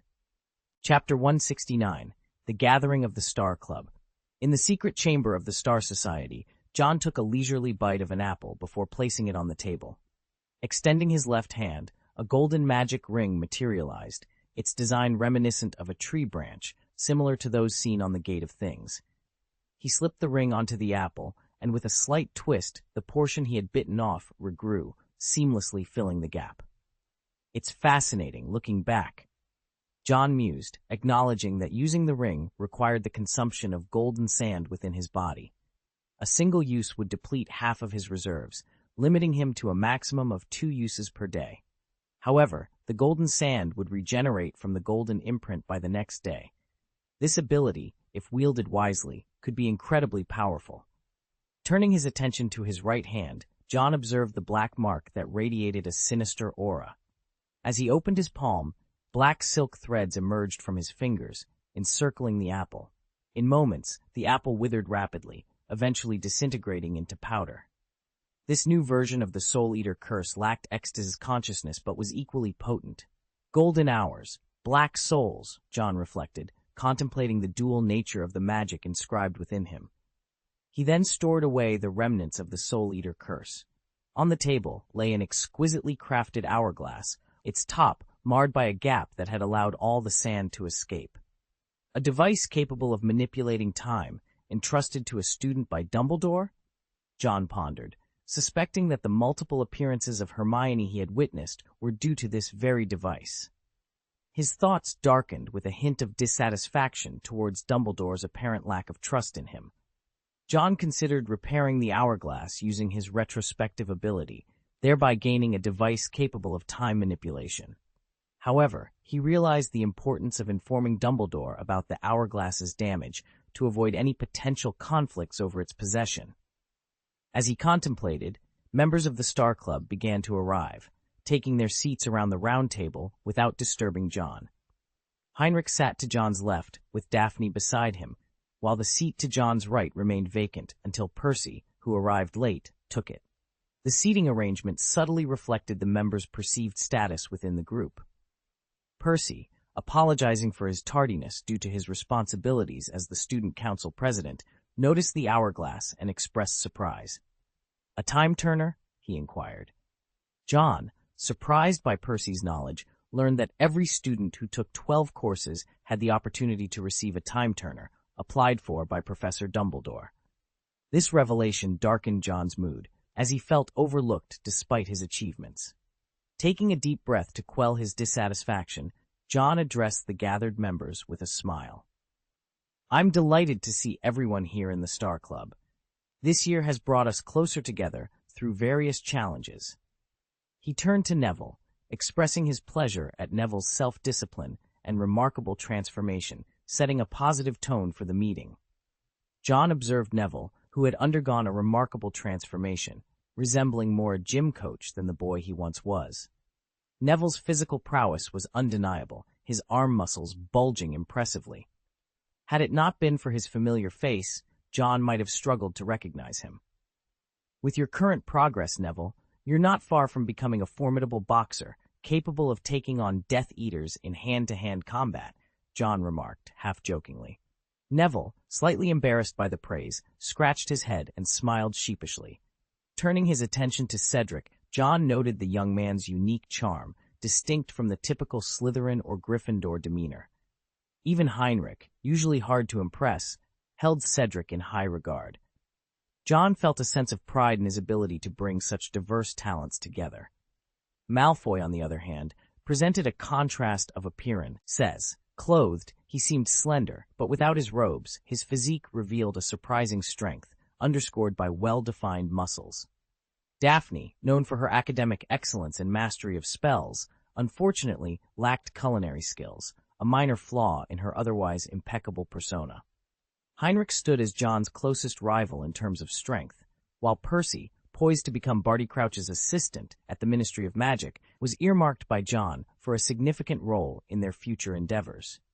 The formation of their group, the Stars Club, was beginning to bear fruit, a development that filled John with satisfaction. To commemorate their achievements, a golden cup was produced, from which a golden, mellow liquid was served. The starlight from the dome above lent an ethereal glow to the scene. "To the Stars Club," John toasted, raising his glass. The others followed suit, though Percy hesitated, torn between the joy of the moment and the adherence to school rules. Ultimately, the unique aroma of the wine, far removed from the mundane pumpkin juice, swayed his decision. The wine's effects were immediate and varied. Neville's face flushed with warmth, Malfoy's laughter ended with an ungraceful tumble, and Daphne's usual poise gave way to giggles. Cedric and Percy exchanged looks of surprise, noting the wine's unusual properties, which seemed to enhance their magical power slightly. "This wine deserves a name. How about Kun Xing?" John suggested, unaffected by the drink due to his unique constitution. The wine, a byproduct of their collective magical surplus, was indeed special. As the evening progressed, Cedric tended to Neville, Heinrich managed Malfoy with ease, and Daphne's laughter filled the room. John then presented Percy with a spell-imbued ring, signifying his upcoming role with Barty Crouch. Percy's curiosity about John's involvement with the International Magic Exchange and Cooperation Department led to a revealing conversation. John hinted at deeper machinations at play, promising Percy a glimpse of his true capabilities. John took the opportunity to address Percy's demeanor, encouraging him to stand tall and proud. "Humility is commendable, but it should not come at the cost of obscuring your talents," John advised. He observed Percy's habitual slouch, a physical manifestation of his deference to authority, and urged him to embrace his worth as a member of the Stars Club. The gathering, marked by camaraderie, revelations, and a shared vision for the future, underscored the diverse strengths and potential of the Stars Club members. As they navigated their individual paths, the bonds forged that night promised to shape not only their destinies, but also the broader magical world. The festivities of the Club of Stars stretched into the evening, and even the usually strict Percy couldn't dampen the spirits. The group indulged in just a glass of wine each, yet the excitement was palpable. As the night wore on, Neville and Malfoy found themselves at odds, the root of their dispute being Malfoy's refusal to acknowledge that Neville's arm strength was superior. The argument escalated into a physical altercation, with both wizards choosing to forego the use of their wands in a mutual understanding. The skirmish concluded with Neville triumphantly seated atop Malfoy, declaring his victory. Both participants were inebriated by the time they returned to their respective dormitories, leaving their housemates bewildered and curious about the night's events. In Gryffindor, rumors quickly circulated that Neville had ventured out to confront a troll and had emerged victorious, leaving the creature battered and bruised. Such a tale, if told during their first year, would have been met with laughter and disbelief. However, having witnessed Neville's impressive display of strength earlier that evening, the rumor didn't seem so far-fetched. Meanwhile, the gossip within Slytherin took a more fantastical turn, with whispers suggesting that Malfoy had spent the night with a banshee.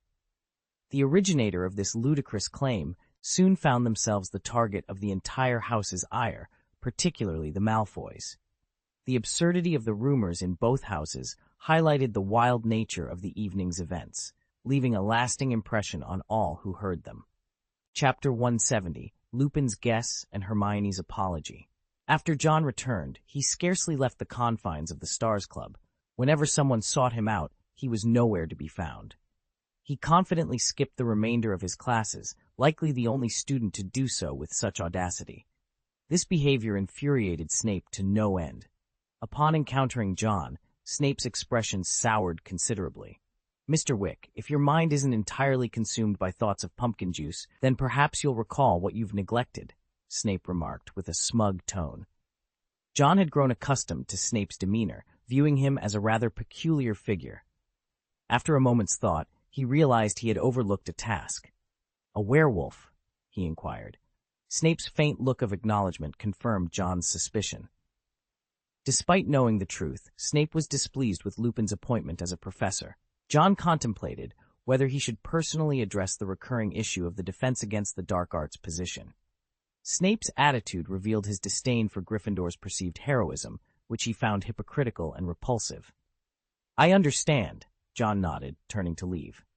However, Snape halted him. "John Wick, you've left your belongings behind." Following Snape's prompt, John noticed the badge on the table. With a subtle glint in his eye, he smiled and said, "I almost forgot." He pocketed the badge and exited, his expression neutral. John had intentionally left the badge to gauge Snape's reaction, which clearly indicated Snape's desire to distance himself from John. "The Stars Club isn't appealing to you?" John mused, slightly disappointed. Snape's alliance could have simplified many matters, but it was evident that Snape remained aligned with Dumbledore's faction. Regaining his composure, John proceeded to the Defense Against the Dark Arts office. Upon knocking, he heard Lupin's voice inviting him in. Inside, John found Lupin grading papers. Lupin's gaze hardened upon seeing John, who sat down and remarked, "Professor, you seem quite wary of me." Lupin's suspicion had evolved into a firm hypothesis. Setting aside his quill, he looked at John intently and said, "John, you are Johnny Silverhand." John was taken aback. Had his secret identity been compromised? "The person," he managed to say, his brief hesitation confirming Lupin's suspicion. Lupin sighed. "I knew it. From our first encounter, I sensed something different about you." He recalled his experiences at Johnny Silverhand's store, cautioning John, "That man is dangerous. Immersing yourself in his world and idolizing him will only lead you astray." Idolizing? Astray?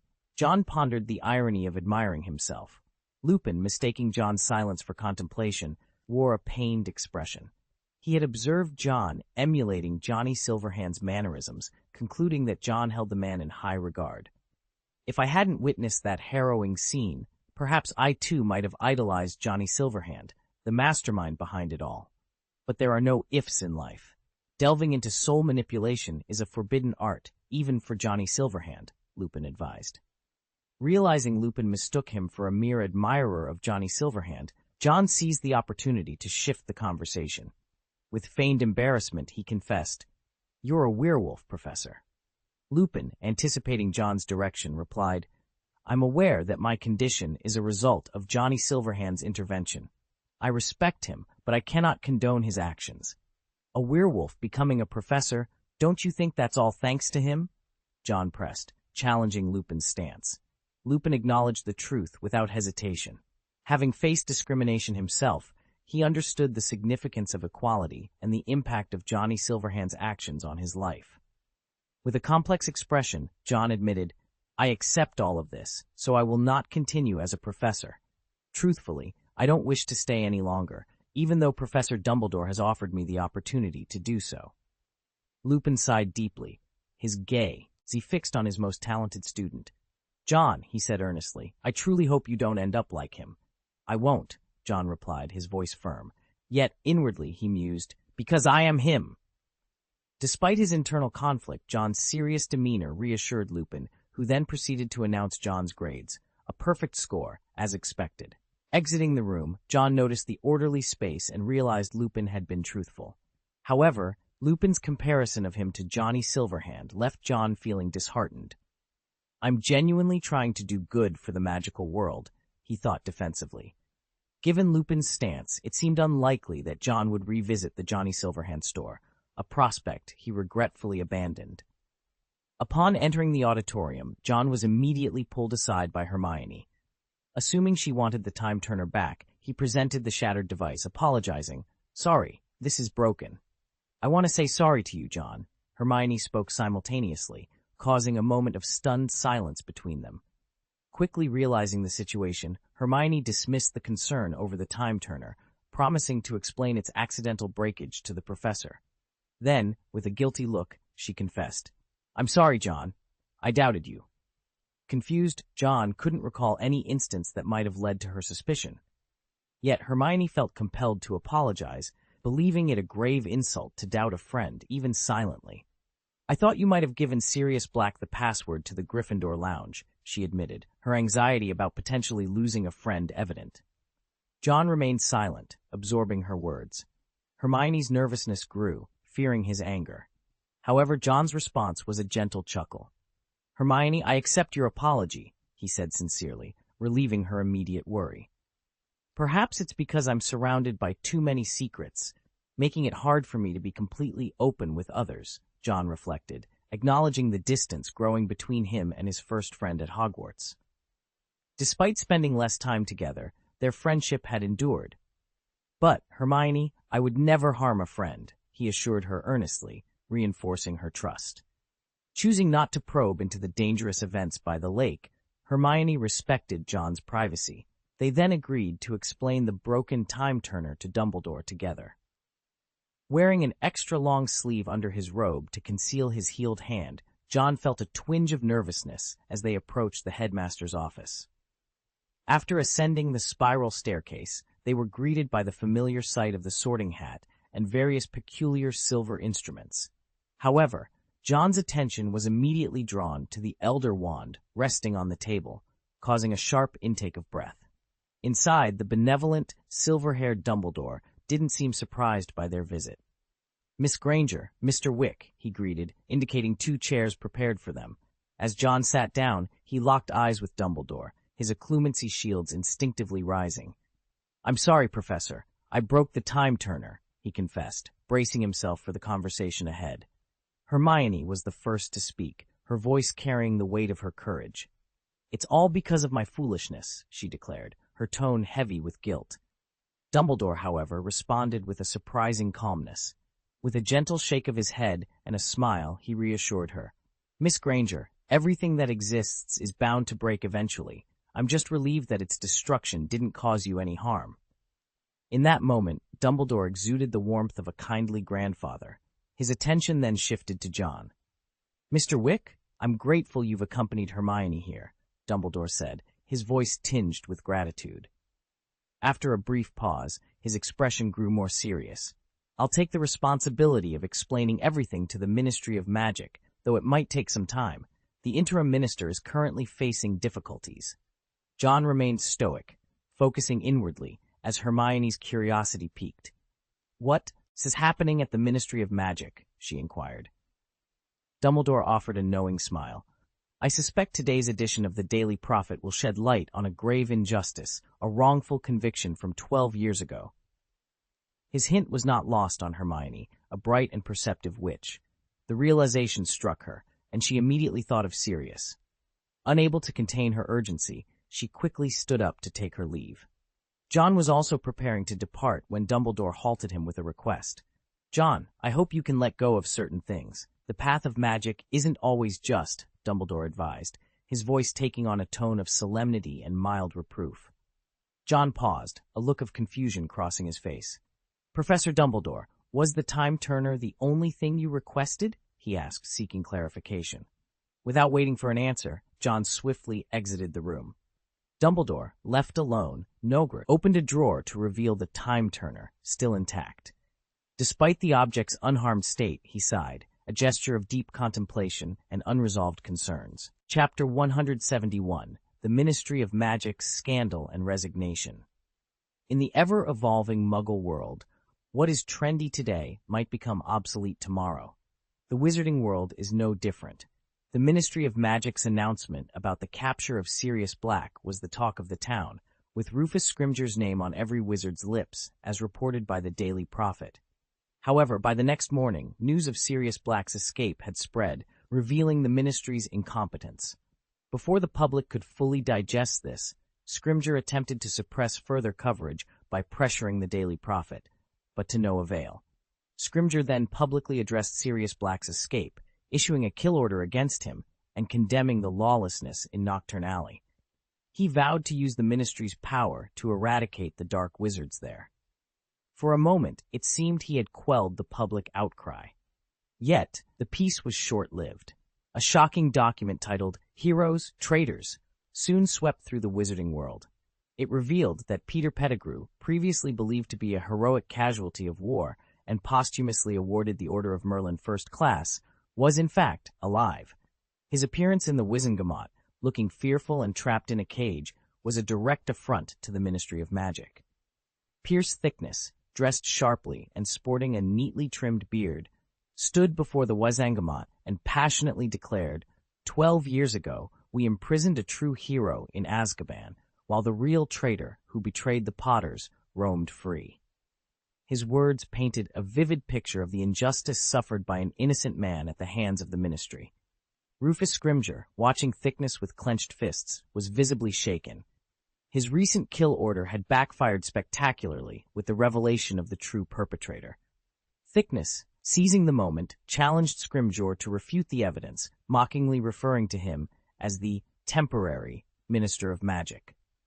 Thickness then questioned why Pettigrew had spent 12 years in hiding, coinciding with the years since Voldemort's fall. This bold mention of Voldemort's name sent shockwaves through the audience, with whispers spreading about Thickness's bravery for uttering the feared name. The revelation and Thickness's daring speech sparked a wave of questions and doubts among the wizards present. Pettigrew's reluctance to speak only added to the mounting suspicion and unrest. This chapter in the Ministry of Magic's history marked a turning point, exposing deep-seated corruption and incompetence. Scrimgeour's position was severely undermined, setting the stage for a scandal that would shake the very foundations of the wizarding world's governing body. Admitting it was difficult at first, but the evidence was irrefutable. As Pierce had pointed out, if there were no dark forces at play, how could Peter Pettigrew have transformed into a mouse and remained hidden for 12 years? When confronted with Veritaserum, Peter Pettigrew's facade crumbled, and he confessed the truth. Rufus Scrimgeour, the Minister of Magic, was left reeling from the scandal that rocked the ministry. His distress stemmed not only from his position of power, but also from the fact that he had mistakenly ordered the execution of a hero. The Daily Prophet was abuzz with the scandal, its pages in the hands of nearly everyone. Amidst the turmoil, seemingly minor stories, such as Johnny Silverhand's efforts to reform Nocturne Alley, gained attention. Though subtle, these efforts were significant. Under the shadow of the Ministry's scandal, Nocturne Alley's transformation from a den of dark wizards into a cleaner, more orderly place was a positive development. The once notorious alley, criticized by Scrimgeour, was now nearly as respectable as Diagon Alley. The illicit activities hadn't vanished but were simply less visible, adhering to Johnny Silverhand's new regulations that restricted access to the uninitiated. As news of the scandal and subsequent resignations spread through Hogwarts, John emerged from the principal's office to find the student body abuzz. Interim Minister for Magic Rufus Scrimgeour has resigned, ashamed of his failure to uncover the truth, one student read aloud. He also apologizes for the Dementor attack on Hogwarts students and has been reassigned to the Department of Magical Accidents and Disasters. Pierce Thickness is now head of the Auror office, and Amelia Susan Bones is likely to be the next minister, another chimed in. Peter Pettigrew has been stripped of all honors and will spend his life in Azkaban. Ron expressed his disappointment in Scrimgeour, while Hermione congratulated Harry on the clearing of Sirius's name. Harry, elated, dreamed of a life where he no longer had to return to the Dursleys. He was eager to write to Sirius. Ron, overhearing Pierce's promotion, confided in Harry that his father considered Pierce Thickness to be a Philistine, a sentiment Ron shared. The scandal had its beneficiaries. Amelia Susan Bones was poised to become the next Minister for Magic. Barty Crouch gained renewed respect for his integrity, and Pierce Thickness, now head of the Auror office, had reportedly secured significant defense funds, courtesy of the Johnny Silverhand store. The students were abuzz with the rapid changes at the Ministry, marking the resignation of 2 ministers within a year. Harry, delving further into the newspaper, read about Johnny Silverhand's efforts in Nocturne Alley. Hagrid had mentioned Silverhand, a mysterious figure whose face remained hidden behind a silver mask. While the newspapers praised Silverhand's deeds, Lupin warned Harry of the wizard's dangerous nature, advising him to steer clear. As the school year drew to a close, Harry took a moment to thank John for his pivotal role in saving him and his godfather. Without John's intervention, their fate could have been grim. Harry felt a pang of guilt for having doubted John's financial situation. Sirius had clarified in his letter that there was, in fact, no hidden wealth to speak of, leaving the mystery unresolved. More pressing, however, was Sirius's recovery. After being subjected to 2 kicks from John, both targeting the same spot, the effects seemed beyond magical repair. Snape and John had employed some method that left Sirius with a swollen face that resisted conventional healing spells. Furthermore, Dumbledore's refusal to allow Harry to live with his godfather had sown seeds of resentment in him. As the school year drew to a close, Harry observed John on the train ride home. John sat in his compartment, exuding an aura that commanded respect. Slytherin students passing by looked on with a mix of admiration and caution, choosing not to intrude upon his solitude. Meanwhile, an invisible system tallied points in the background. System settlement initiated, including the unused point from last semester. A total of 8 random points are awarded. This moment encapsulated the complex web of emotions and events that had unfolded. Harry's internal conflict, the physical consequences of the altercation involving Sirius, and the social dynamics at play within Hogwarts were all threads in the larger tapestry of their lives. The mention of a mysterious system added an intriguing layer, hinting at unseen forces or rules at work. Chapter 172, The Muggle World and Watson's Trouble. As the train pulled into Station 9 3/4, John bid farewell to his friends. "See you next term, John. I'll definitely learn more about food," Daphne said, waving her hand reluctantly as John quickened his pace, leaving the platform behind. Stepping out of the station, John was greeted by the Dursleys, who appeared unusually fawning, their expressions a mix of restraint and fear. Mrs. Wick, John's mother, enveloped him in a warm hug. "You've gotten taller and thinner," she observed, her fingers gently tracing the contours of John's leaner cheeks, a look of concern etching her face. "Where's Dad?" John inquired, scanning the surroundings for any sign of Watson Wick, half expecting a surprise. A flicker of panic crossed Mrs. Wick's eyes, swiftly masked as she replied in a soft, soothing tone, "He's waiting for us at home. He's come down with a bit of diarrhea." I hope he hasn't been overindulging in chocolate, John joked, accepting his mother's explanation without suspicion. As they drove home, John noticed Harry's puzzled reaction to the Dursleys' uncharacteristic kindness, a stark contrast to their usual demeanor. Despite receiving an unexpectedly thoughtful gift from them at Christmas, Harry had dismissed it as a one-off. Now, the change in their behavior left him both flattered and uneasy. Mrs. Wick's driving was smooth and assured, a welcome change from Watson's erratic habits. This was the first time John had been picked up by his mother alone since starting school, an arrangement that felt slightly odd to him. Tom, John's pet, rested his head on John's lap, while Basil, free from his cage, contentedly perched on Tom's back. "John, how about we go on a trip this vacation?" Mrs. Wick suggested, her voice carrying a hint of nervousness as she navigated the car. John, distracted by the passing scenery, responded nonchalantly, "Sure, but let's make it a week later." Relief washed over Mrs. Wick's face at his answer. John, sensing something amiss, looked up to catch his mother's quick glance in the rearview mirror. "Mom, what's wrong?" he asked, puzzled by her sudden tension. "It's nothing," Mrs. Wick replied, her fingers tapping the steering wheel, betraying her anxiety. John's gaze lingered for a moment before returning to the window, a sense of unease growing within him.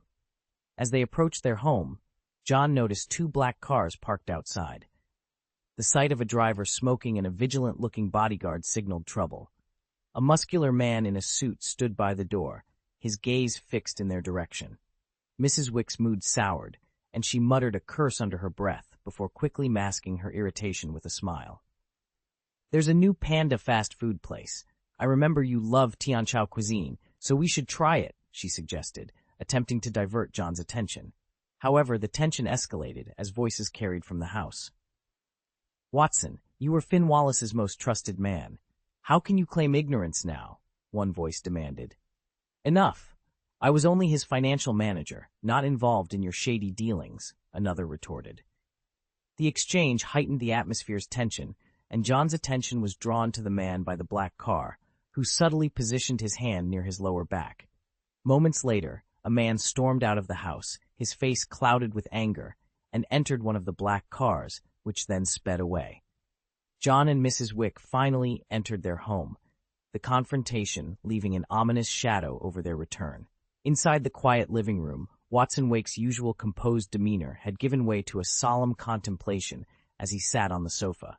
The sound of the door opening startled him out of his thoughts, and upon seeing his family members enter, his solemn expression quickly morphed into his customary smile. "Who were those people outside?" he began, but before he could elaborate, John's gaze shifted upwards. Following his line of sight, Mrs. Wick noticed a bullet hole in the ceiling, covering her mouth in shock. Watson man aged a strained smile. His son's intelligence was a source of pride, yet it also left him feeling somewhat inadequate. Struggling to maintain his smile, Watson rubbed his face in an attempt to regain composure. "That was someone from London. Fern Wallace has been killed, and some of his legal assets have been entrusted to me," Watson explained.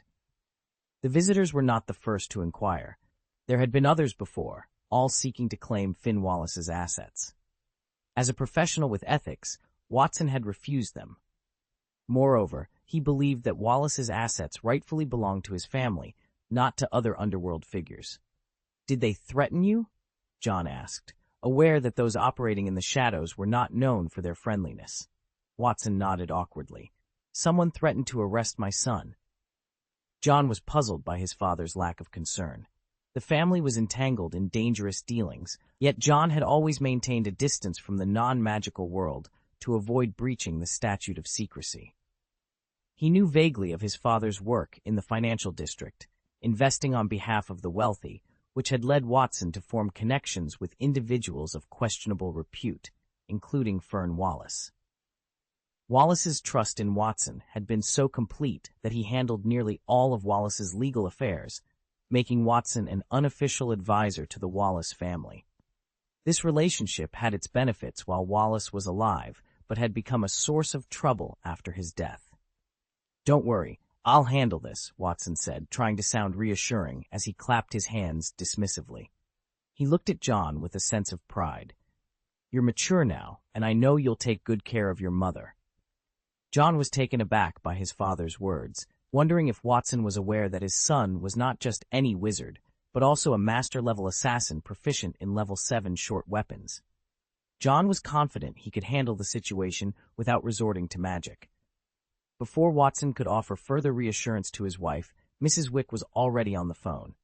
"Who are you calling?" Watson asked, a hint of panic in his voice.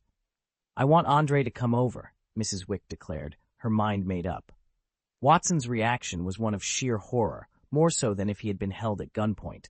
He attempted to intervene, but Mrs. Wick was already speaking in Russian on the phone. It wasn't Andre on the line, but Seryozha, Watson's elder brother. Hearing Seryozha's voice, Mrs. Wick's eyes filled with tears. "Seryozha, she began, her voice trembling. "Seryozha, what's wrong? Speak quickly," came the urgent reply. The tension was palpable as Mrs. Wick struggled to articulate her concerns, the anxiety of their relatives in Russia, palpable even through the phone. Watson's expression darkened, anticipating the chaos that would ensue once his uncles arrived, a prospect more daunting than any threat they had faced so far. After a moment, the voice on the phone changed to that of John's aunt, signaling that the situation was about to take a dramatic turn. Whispering softly among themselves, the women discussed the situation. Lulusi, upon hearing her sister's request for Andre to protect her brother-in-law, glanced at the men who were preparing themselves. With a calm demeanor, she assured them she would relay the message. After ending the call, Mrs. Wick regained her composure, once again embodying the dignified brath, Mrs. Wick everyone knew. In contrast, Watson appeared utterly disheartened. He lamented whether it was too late for him to start learning Sanda, a form of Chinese self-defense. Despite his doubts, Watson's uncharacteristic display of assertiveness led him to arrange a trip abroad for John and Mrs. Wick, hoping to ensure their safety. Meanwhile, Fern Wallace's son had reached out to Watson, requesting his presence at his father's funeral the following day. John, suspecting that the funeral might be a pretext for another scheme, decided to accompany his father. He planned to attend not just as a mourner, but as a protector, ready to guard his father against any potential threats that might arise. Chapter 173, The Muggle World and Dark Wizards.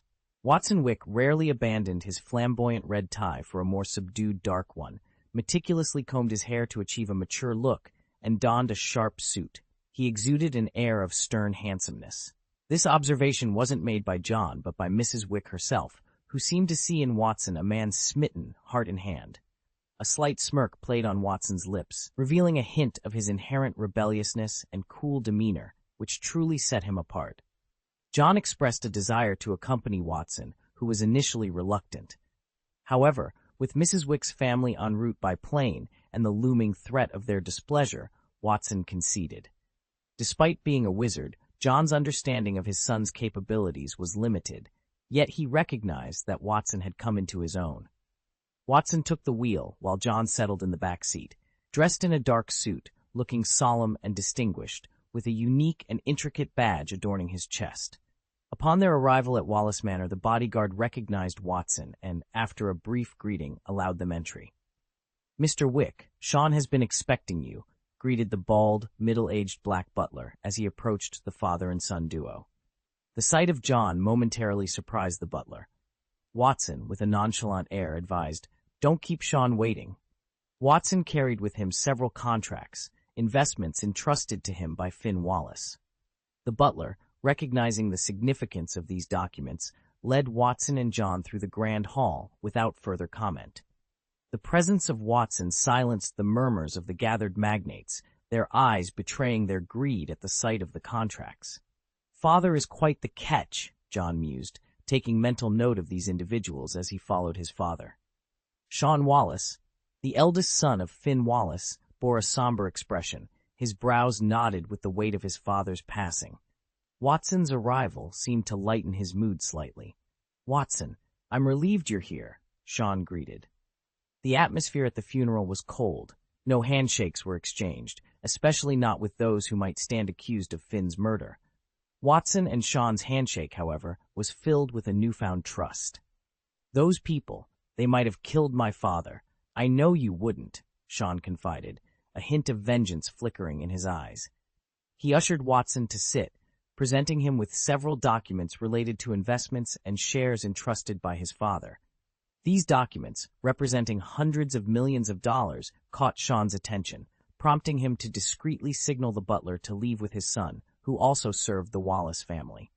Once alone, Sean leaned in. "Watson, you're the only one who can help me uncover my father's killer." His sincerity was palpable as he continued. "My father always said he trusted you above all others, and I've always considered you family." Watson, touched by Sean's words, hesitated before responding with a wry smile. "Sean, you know my role has always been in investments." "Watson," Sean interjected earnestly, "help me, and I promise you'll be the most respected friend of the Wallace family." But Watson was at a loss. His expertise lay in finance, not in navigating the treacherous waters of their business rivals' conspiracies. He attempted to decline once more, but Sean's demeanor darkened. Taking a deep breath, Sean's tone carried a veiled threat. "You control all of my father's legitimate business interests. That's a significant amount of money, and those men won't let you off easily." Realizing that appealing to familial bonds was insufficient, Sean's message was clear. Watson's refusal could place them both in grave danger. Sean's sneer was filled with a chilling warning. "Your methods are commendable, but you're dealing with ruthless people. They'll target your loved ones, even going as far as to mutilate your son. You know the kind of monsters they are." John, who had been silent until now, couldn't help but interject, his tone laced with disbelief. "I'm still here, you know. Isn't this a bit excessive?" Watson's expression darkened considerably. The last thing he wanted was for his family to be dragged into this mess. Sean, lounging on the sofa with an air of confidence, seemed unfazed by the tension. Watson was torn. He knew some of his clients might hold key information about Fern Wallace's murder, but his professional integrity made him hesitant to exploit these connections. A knock on the door signaled it was time for Sean to oversee the funeral arrangements. "Think it over," he advised, clapping Watson on the shoulder as he stood to leave. Just then, a voice cut through the room, startling Sean. "If my father doesn't comply, will Mr. Wallace target my family next?" Sean was taken aback, having assumed they were alone. He scanned the room, searching for the source of the voice. John stepped out from the shadows, locking eyes with Sean. The sudden appearance felt almost spectral. "Who are you?" Sean stammered, the fear evident in his voice. "John Wick," the young man declared, each word deliberate. "Watson Wick's son, the one you claimed would be mutilated." John raised his hands, showcasing his intact fingers, a silent testament to his defiance. Sean, now visibly confused and anxious, considered calling for his bodyguards. Watson finally broke his silence, standing to face Sean with a resolved look. "I'll hand over everything related to Mr. Wallace. I refuse to be part of this any longer." "Very well, Watson. That's your decision," Sean replied, his tone darkening with disappointment. John stepped aside, allowing Sean to exit. As Sean departed to fulfill his grim duty at the funeral, Watson and John shared a moment of silent understanding before heading down themselves. At the sight of Fern Wallace's lifeless body, Watson couldn't suppress a twinge of sorrow for his old friend. John, however, remained detached, observing the scene with a critical eye. Among the mourners, he noticed something peculiar, a wizard mingling with the gangsters. His keen observation revealed not just one, but 5 wizards in total, each trying to blend in yet clearly wary of the others. "It seems wizards find employment among muggles as well," John mused silently, his gaze sharp. These were no ordinary wizards, certainly not aurors, but likely dark wizards of mediocre power, employed by those who knew no better. As the funeral proceeded, a tension-filled encounter with a formidable-looking man and his entourage hinted at further complications. Watson, ever protective, quickly ushered John away from the brewing storm. Driving away, John's thoughts lingered on the sinister exchange he'd witnessed between the wizard with the mutilated nose and the imposing figure they'd just encountered. "It seems tonight will be eventful," he remarked to himself, a sense of foreboding settling over him as they returned home. Wick embraced her son warmly before turning her attention to her husband, examining him from head to toe. The dinner proceeded under the couple's astonished gazes. After eating in a rather detached manner, John excused himself and headed to the basement. Watson, scratching his head in bewilderment, hesitantly voiced his concern. Did we frighten him today? He speculated that John might have been intimidated by the gathering of influential figures they had encountered, while Mrs. Wick lamented her diminishing culinary skills, feeling increasingly guilty for not providing adequately for her son. Initially, she had attributed John's rapid weight loss to a growth spurt, but now she was beginning to suspect that the meals at Hogwarts were lacking in quality. Determined to remedy the situation, she picked up the phone and dialed a number. After 3 rings, the call was answered by a woman with a languid voice. "Hello?" "Lucy," Mrs. Wick began, her tone urgent yet composed. "You mentioned last time that you managed to acquire a recipe from Master Chen, the renowned chef from Tianchao Xiaodao. Please send it to me. I'm willing to pay double the price." This exchange highlighted Mrs. Wick's deep concern for her son's well-being and her determination to ensure he received nutritious meals, even if it meant going to great lengths to secure a special recipe. Chapter 174. The Muggle world and Uncle's privet drive was enveloped in tranquility at night, with only the occasional meow of a kitten or the distant sound of a car passing by breaking the silence. In the past, the night air would sometimes carry the sound of Vernon Dursley's angry voice berating Harry. However, tonight, an unusual harmony prevailed. It seemed Vernon had finally grasped the vast chasm between himself and the wizarding world. John had made it clear to him that not attending school didn't equate to the absence of magic. He warned Vernon that stressing Harry out could lead to unintended magical consequences, humorously suggesting that Harry might accidentally curse him. John spent his time in the basement, a space his parents had grown accustomed to him occupying over the years. He had transformed it significantly, even installing a fireplace that connected directly to Johnny Silverhand's office in Nocturne Alley. On the table lay the magic blood, alongside 3 distinct bottles. The first contained blood from a boggart, an intriguing choice given its transformative abilities. The second bottle held unicorn blood, a gift from the gentle creature known as Wei Wei. The third was filled with the blood of various birds and snakes, courtesy of Hagrid's menagerie. John pondered his options, his fingers brushing over the unicorn blood. Despite its allure, he remembered the cautionary tale of Professor Quirrell and decided against it. The birds and snakes, capable of changing size, suggested a link to space-based magic, but John felt it was not what he needed at the moment. His interest was piqued by the boggart blood, given its potent transformative properties and its semblance to legilimency. Upon mixing the boggart blood with the magic blood, the concoction underwent a fascinating transformation. The color shifted from red to light blue, then to black, and finally back to red, while the consistency changed from liquid to a mist-like state. "This is the first time I've encountered such a magical substance," John mused, unsure if it was even safe to consume. As he contemplated, the candles on the table flickered, and the looking-glass began to spin, signaling an intruder's presence. John quickly secured his experiments into 2 large boxes with a tap of his hand. Projecting a starlight onto the desktop, he conjured a flat map of the Wick's house, similar to the Marauder's map, using the human tracking charm. Footsteps in the living room caught his attention, clearly not belonging to his parents, who were expecting uncles. Tapping on the footprints revealed a black wizard with a distinctive half-nose, rummaging through the room without even drawing his wand. John watched with amusement as the wizard was startled by an owl, only to realize it was a decoy. Losing interest in the wizard's antics, John manipulated the map to animate a coffee table in the living room. It transformed into a giant tom, leaping down to bite the intruder's foot, breaking bones with a loud crack. The wizard screamed in pain, and as he finally remembered his own magical abilities and reached for his wand, a slipper flew perfectly into his mouth, silencing him.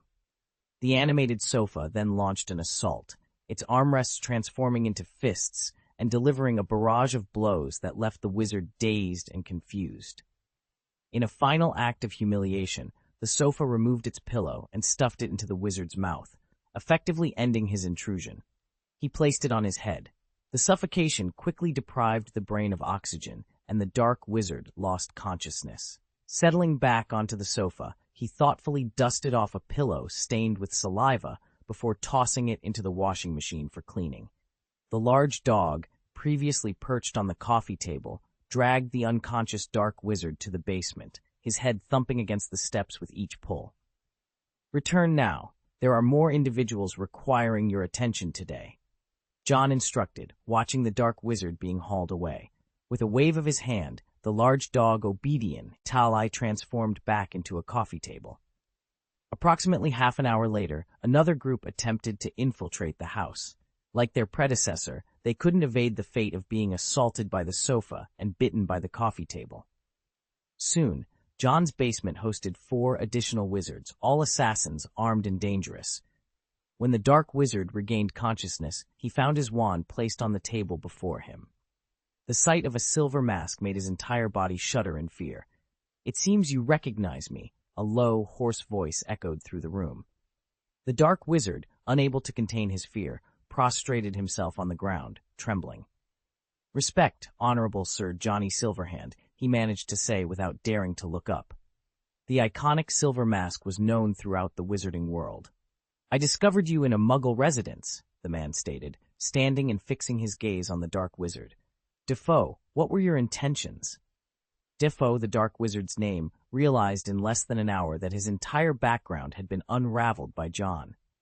Trembling with fear, Defoe replied, "Dear Sir Johnny Silverhand, I had no intention of opposing you. I recall setting certain rules." John leaned back in his comfortable leather chair, his voice exuding an irresistible laziness. "You disregarded my rules without my permission. Tell me, do you respect me?" Defoe's regret was palpable as he realized his greed for the Muggle's offer had led him astray. Johnny Silverhand hadn't exterminated all dark wizards. Instead, he had brought order to their chaotic market, much to their satisfaction.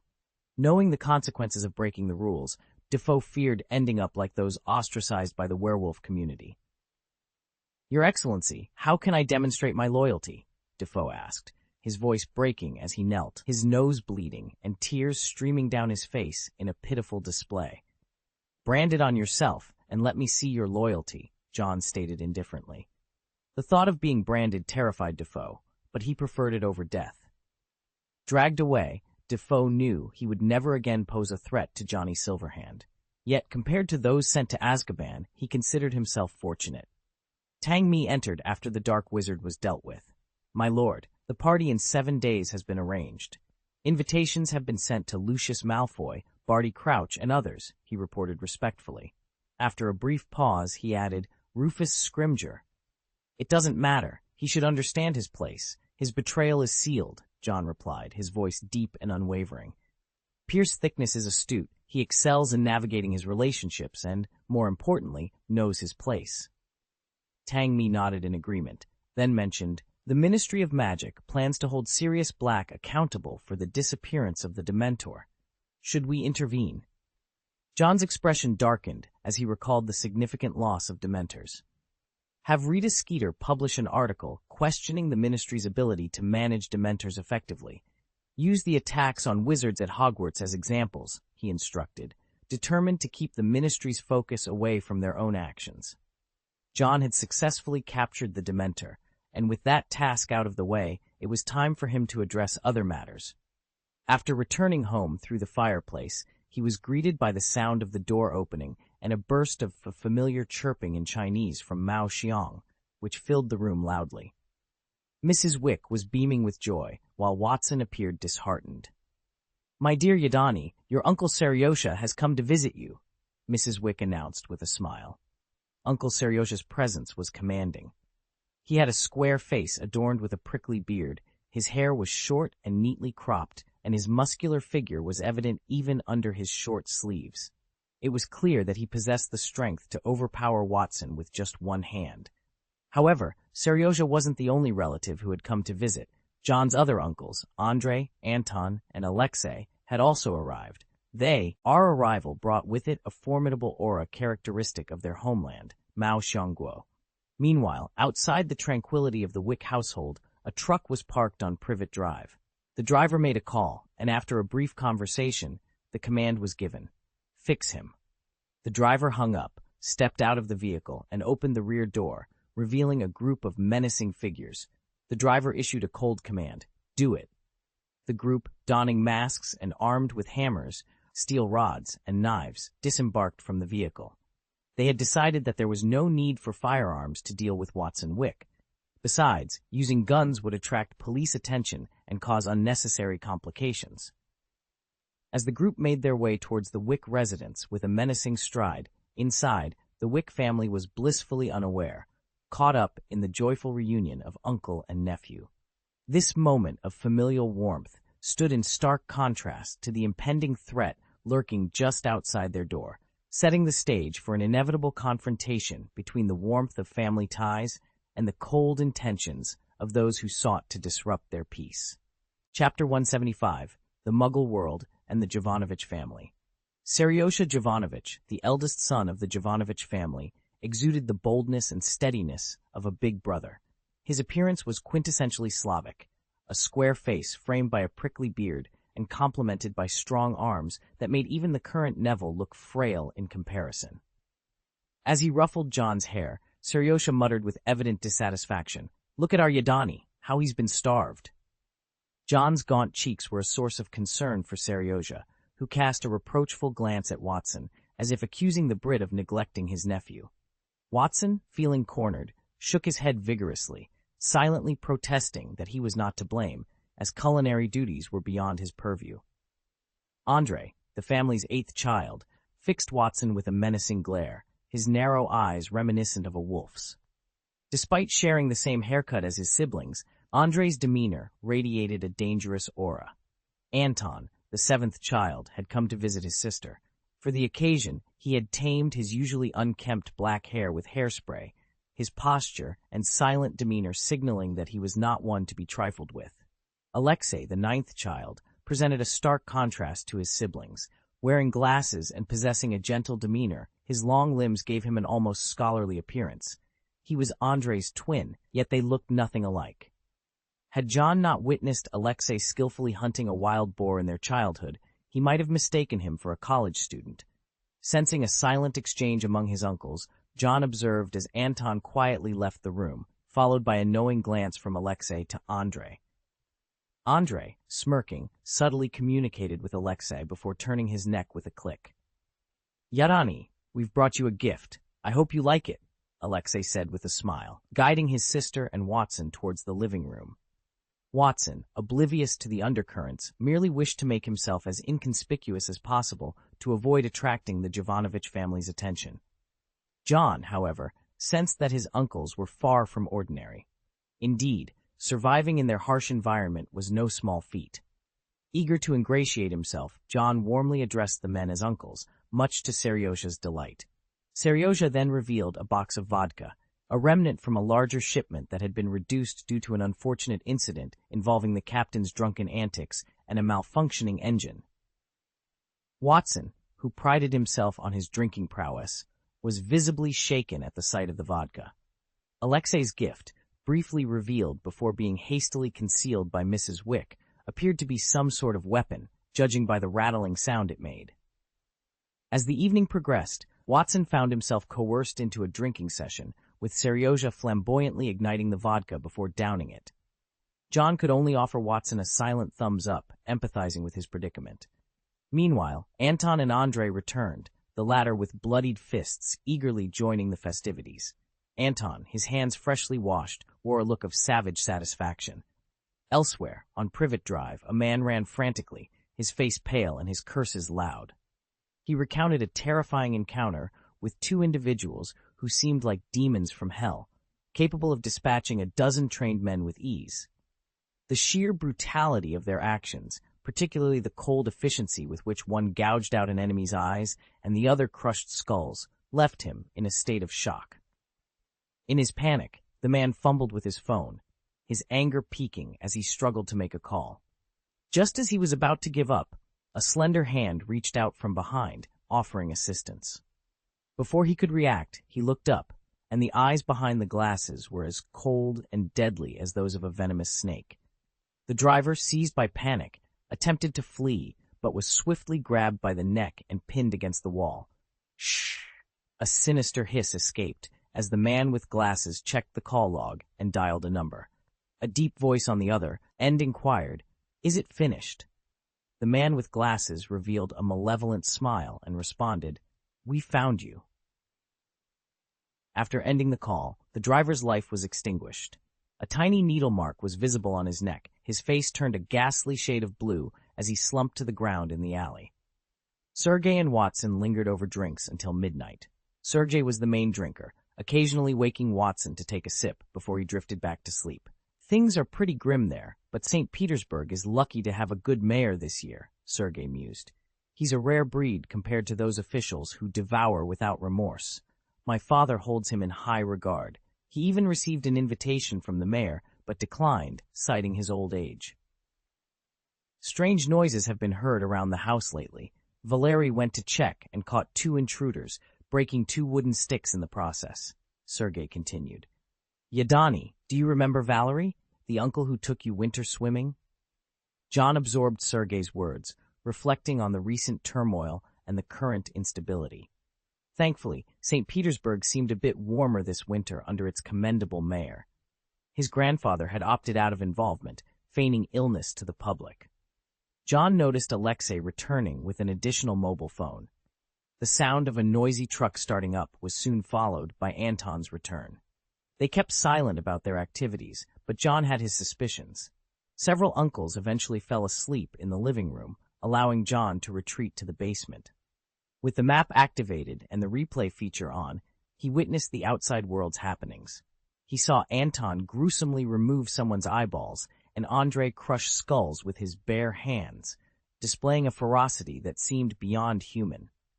"Why do my uncles seem to possess abilities beyond those of normal men?" John pondered. The ease with which they inflicted such violence was alarming. It was no wonder his grandfather feared them, considering how cheaply they regarded human life. Was the Jovanovich family truly this ruthless? The next day, John's uncles left early, claiming they were just going for a stroll, though suspiciously taking a box of gifts with them. By lunchtime, they had returned, all smiles and laughter. Watson greeted them, still nursing a slight stomachache. Andrei's casual demeanor earned him a stern look from Mrs. Wick, prompting him to adopt a more respectful posture. Watson turned on the TV, and a news broadcast reported a mass death that morning. The victims were identified as members of the Nigerian jungle gang, their demise described as horrific. Watson was taken aback by the graphic images displayed, a stark reminder of a threat once made against him by the gang's boss. The police speculated it was gang-related violence, but John caught a fleeting smile on Sergei's face. It was clear his uncles were behind this, their actions swift and decisive. This incident provided Watson a brief respite from the Wallace family's troubles, as London was gripped by fear over the emergence of such a ruthless group. The gang's obliteration sent a clear message, particularly the chilling detail of their eyes being gouged out.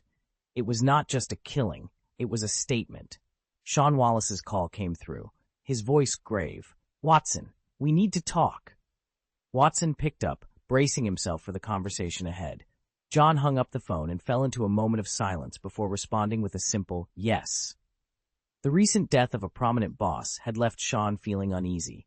John had initially planned to resolve these issues before embarking on his trip, but with the arrival of his uncles, his involvement was no longer necessary. Thus, the 7th day of the holiday arrived. Over the past few days, London had been abuzz with the news that the police had recovered a van filled with dead bodies, causing a sensation across the city. Watson found himself swamped with work, but thanks to Andrei's presence, they managed to avoid any mishaps. Down in the basement, John was meticulous. He's shaking a bottle of magic blood. He downed it in one swift gulp, grimacing at the lack of taste, and then crushed the bottle in his hand. The magical blood coursed through his veins, spreading rapidly throughout his body. John was confident it wouldn't seep outside. He had taken extra precautions to reinforce the basement after an incident involving Harry, ensuring that no trace of magic could escape. Amidst this preparation, an idea struck him. His gaze shifted to the pile of materials he had assembled. As the magic within him surged uncontrollably, John channeled all his focus into the materials before him. Under the influence of his powerful magic, the pile began to transform rapidly. John's actions were deliberate and filled with a sense of purpose. He understood the risks involved in experimenting with magic, especially in a world that was largely unaware of its existence. The basement had become his sanctuary, a place where he could explore the depths of his abilities without fear of discovery. As the materials continued to change, John's mind raced with possibilities. He was on the brink of a breakthrough, one that could potentially alter the course of his magical journey. The excitement was palpable, a stark contrast to the silence that enveloped the basement. Outside, the world remained oblivious to the wonders and dangers that lurked within the confines of John's makeshift laboratory. But for John, this was more than just an experiment. It was a testament to his dedication and a step closer to unlocking the mysteries of magic. Chapter 176. The Muggle World and Travel. John exerted all his effort to maintain clarity of thought, and after a prolonged period of magical exertion, the chaotic changes finally ceased. The magical ordeal has concluded. You have acquired the Boggart's blessings, Panic, Vientiane, Mindfulness, Heartlock. Panic, ability to unleash a terrifying aura. Enhanced transformation skills. Mindfulness, increased insight, allowing perception of mental and emotional fluctuations, and the ability to discern others' fears. Heartlock, improved resistance against external mental intrusions. John received 4 blessings, as anticipated. His transfiguration skills had notably improved, advancing to level 5. Moreover, the Heartlock blessing had fortified his occlumency, while mindfulness endowed him with abilities akin to legilimency. However, unlike legilimency, which is active, this new skill was passive, enabling John to sense changes in others' emotions and thoughts, as well as their deepest fears. This would prove invaluable in combat. Heartlock. Could it be because Boggarts are inherently timid? John pondered, finding the final blessing intriguing, attributing it to the Boggart's natural disposition. Suddenly, he felt a nudge at his feet. Glancing down, he discovered a small, fluffy creature with curved horns and a white body, its tail dragging on the ground, attempting to latch onto his trouser leg with its tiny claws. It was an unfamiliar creature, and John gently lifted it by the scruff, much like one would a kitten, noting its size was comparable to that of a newborn feline. The creature, seemingly shy, covered its face with its tail, emitting cow-like moos and occasional grunts reminiscent of snoring. Success? John mused aloud, his gaze shifting from the creature to the vanished pile of materials. He placed the creature on the table, where it excitedly rolled about, nearly tumbling off the edge. Observing it, John noted, it exhibits complete signs of life and possesses independent consciousness.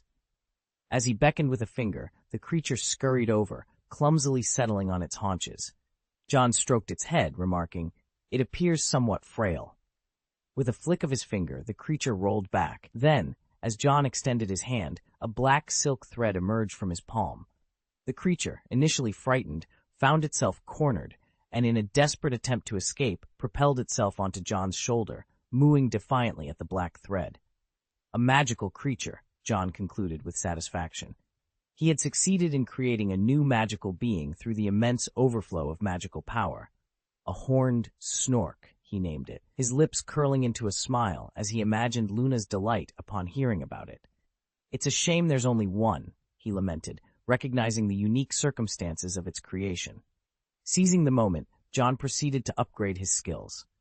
Alchemy and runes were his first priorities, both requiring diligent study to advance. He hoped to reach level 6 in both fields by graduation. After selecting them, their proficiency indicators turned gray. His proficiency with the Greatsword, long neglected, now reached level 6. The Iron Armor Curse, Patronus Charm, and Apparition had also seen improvements, with the latter advancing to level 5. After distributing his skill points, John reviewed his updated status. Magic Power, level 4. Spells, Levitation Curse, level 4. Transformation Curse, level 5, with Dragon Form available. Phantom Body Curse, level 5. Fiery Flames, level 5. Bone Crushing, level 5. Fiery Blast, level 4. Mind Bluff 5. Patronus Charm, level 5. Iron Armor Curse, level 5. Skills: Short Weapons Mastery, level 7. Great Sword Mastery, level 6. Firearms Mastery, level 2. Runes Mastery, level 6. Alchemy Mastery, level 6. Ancient Magic Mastery, level 3. Blessings: Physical Fitness, Quick Attack, Precision, Scholar 2.0, pilot, long-distance running, sword dance, night devil, trollbuster, night fire eater. John's Jew, Arnie through the Muggle world, and his magical travels had not only expanded his horizons, but also significantly enhanced his magical abilities and arsenal. With new skills and a unique magical creature by his side, he felt ready to face whatever challenges lay ahead. John was steadily closing the gap towards his next magical power upgrade, needing only 1,300 more points. He had grown increasingly adept at casting spells without a wand, achieving a significant percentage of a spell's power through this method. He had also mastered silent spells, allowing him to cast even when his mouth was sealed. His experiments with the Vientiane blessing in the basement had enhanced his comfort with transfiguration, enabling him to grow dragon horns and wings at will. These transformations left the horned snoring beast, which he had taken to calling the Horned Snork, utterly astonished. Emerging from the basement, John was greeted by Uncle Seriosha's goofy grin, to which he responded in kind. Up in the attic, he found Tom circling the Horned Snork, which leaped up in surprise at Tom's touch. John mused about the magical capacity of dogs, unnerving Tom with his intense gaze. Tom's reaction, scrambling up a cabinet in fear, was comically out of place among the otherwise intelligent company, prompting John to sigh in amusement. A letter from Tang Mi awaited John, confirming the arrangements for the upcoming banquet. John promptly replied before joining his family downstairs, where a discussion about travel destinations was underway. Mrs. Wick expressed a desire to visit America, while Watson Wake and the others proposed various alternatives. Ultimately, Mrs. Wick's interest in attending Fashion Week in the United States overruled all objections. When asked about his preference, John nonchalantly agreed with his mother's choice, secretly considering the proximity to Ilvermorny, a school with ties to Hogwarts and Salazar Slytherin. His casual agreement set the family's travel plans in motion, coincidentally aligning with his need to miss the banquet for the trip.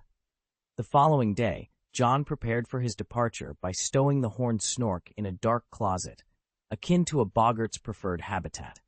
He then used the Flu network from his basement to travel directly to his office, bypassing the Ministry of Magic's system.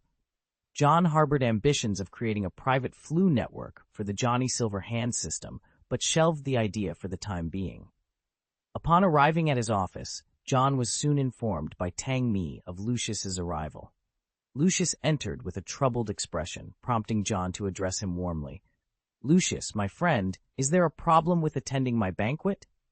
In a deep, commanding voice, Lucius Malfoy addressed the room, his expression betraying a hint of panic.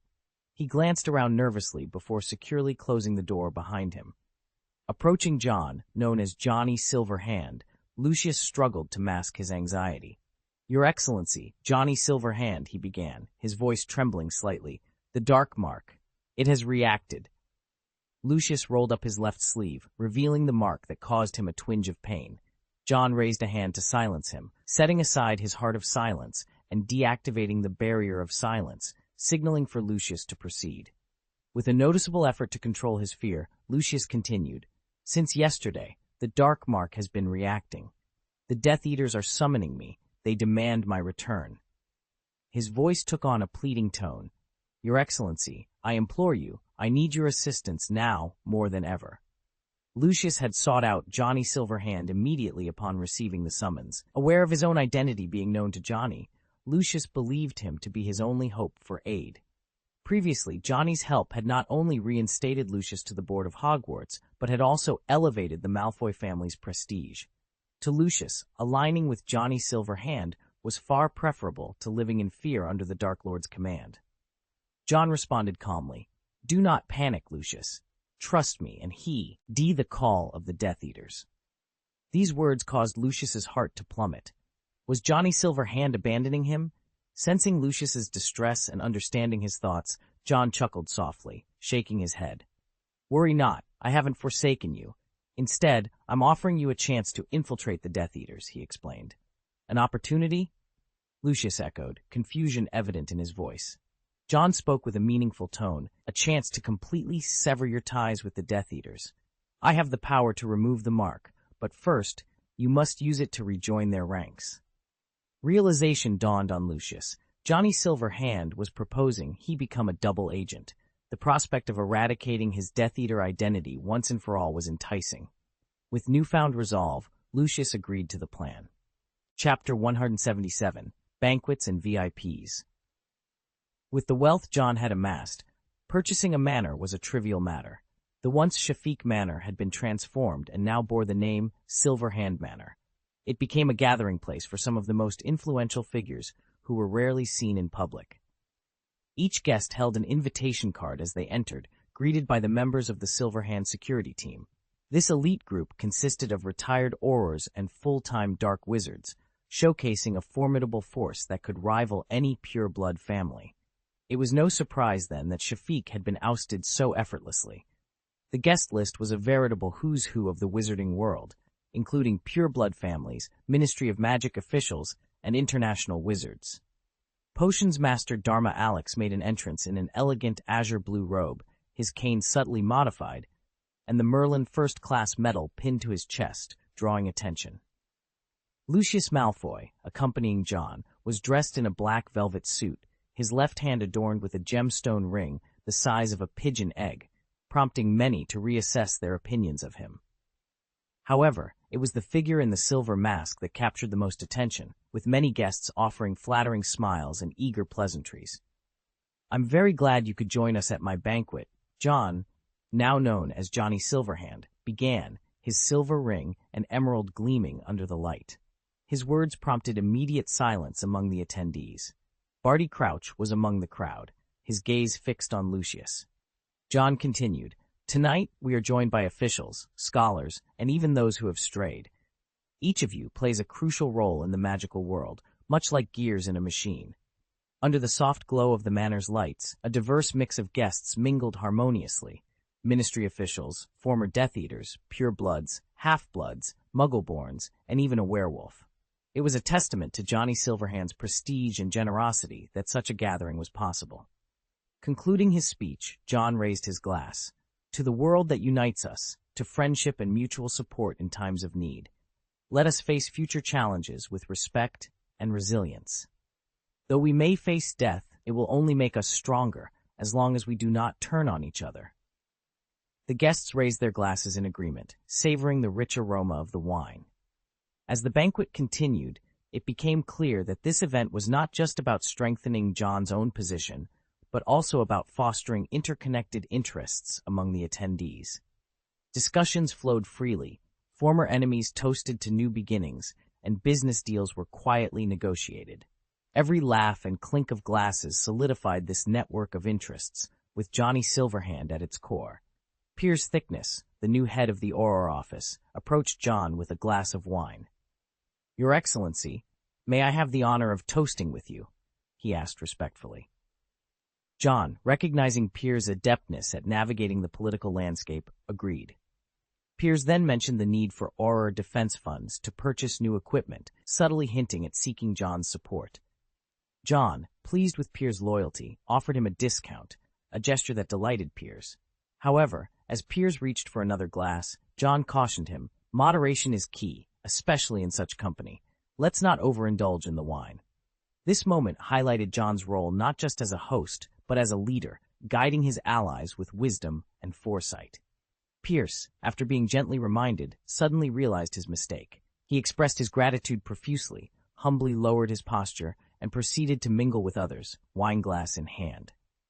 Tang Mi approached John discreetly and whispered, "My lord, old Barty is awaiting your presence in the room." John set his wineglass aside, politely declined an invitation from a scholar, and made his way to the study that once belonged to Sean Shafiq. There, old Barty Crouch was already seated on the sofa, his short gray hair neatly combed, a look of concern etched across his face. Upon seeing John enter, he instinctively stood up, only to be gently urged back into his seat by John. "Barty, my friend," John began, settling behind the desk and absent-mindedly stroking the ring on his left hand. "You seem troubled. What's on your mind?" Old Barty Crouch hesitated, the events of the day reigniting a flicker of resistance within him. However, he rose, approached the desk, and with a mix of bitterness and regret, confessed, "Your Excellency, I've made a grave mistake." He recounted the days surrounding Voldemort's downfall, a time when, as head of the Department of Magical Law Enforcement, he was tasked with prosecuting Death Eaters. The revelation that his own son was among them had shattered his pride and plunged him into despair. Despite upholding justice by sending his son to Azkaban, the decision cost him dearly, both personally and professionally, ultimately costing him the chance to become Minister of Magic. "I made an unforgivable decision," he continued, his voice low and hoarse. "My wife pleaded with me to save our son, even at the cost of her own life." He revealed how, through the use of Polyjuice Potion, his wife had switched places with their son in Azkaban, only to die shortly after, leaving everyone to believe Barty Crouch Jr. had perished, unaware of his escape. John listened intently, his gaze deepening.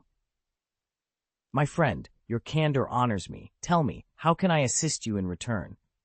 Old Barty's confession was not without purpose. "I wish to fight again, Your Excellency," he declared, a renewed sense of determination in his eyes. He saw an opportunity to reclaim the position he had lost, with John, now known as Lord Johnny Silverhand, being pivotal to his aspirations. John's response was a smile of approval. "Old Barty, your honesty and resolve have not gone unnoticed. I've been awaiting this moment."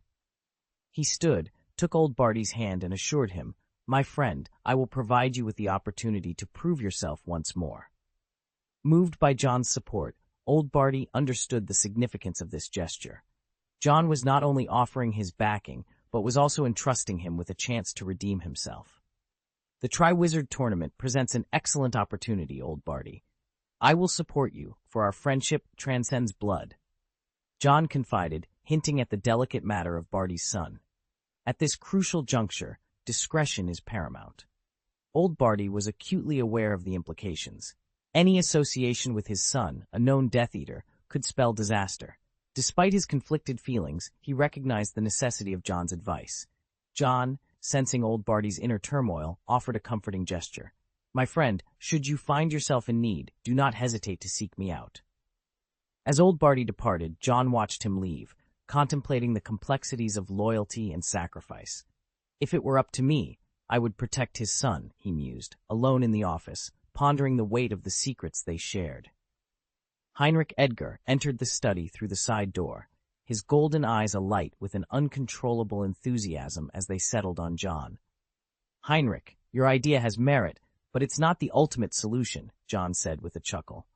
Indeed, the newcomer was Heinrich Edgar. With the members of the Star Club now confirmed, John was the first to reveal his allegiance. As a staunch supporter of John, Heinrich felt a deep sense of recognition upon learning of this identity. Much like his uncle had once followed Voldemort, Heinrich was determined to align himself with the strongest leader. John, observing Heinrich's pale face, a stark contrast to the opulent surroundings of the manor, smiled and proposed, "I'm planning a journey. Would you be interested in joining me? Perhaps I could introduce you to a friend."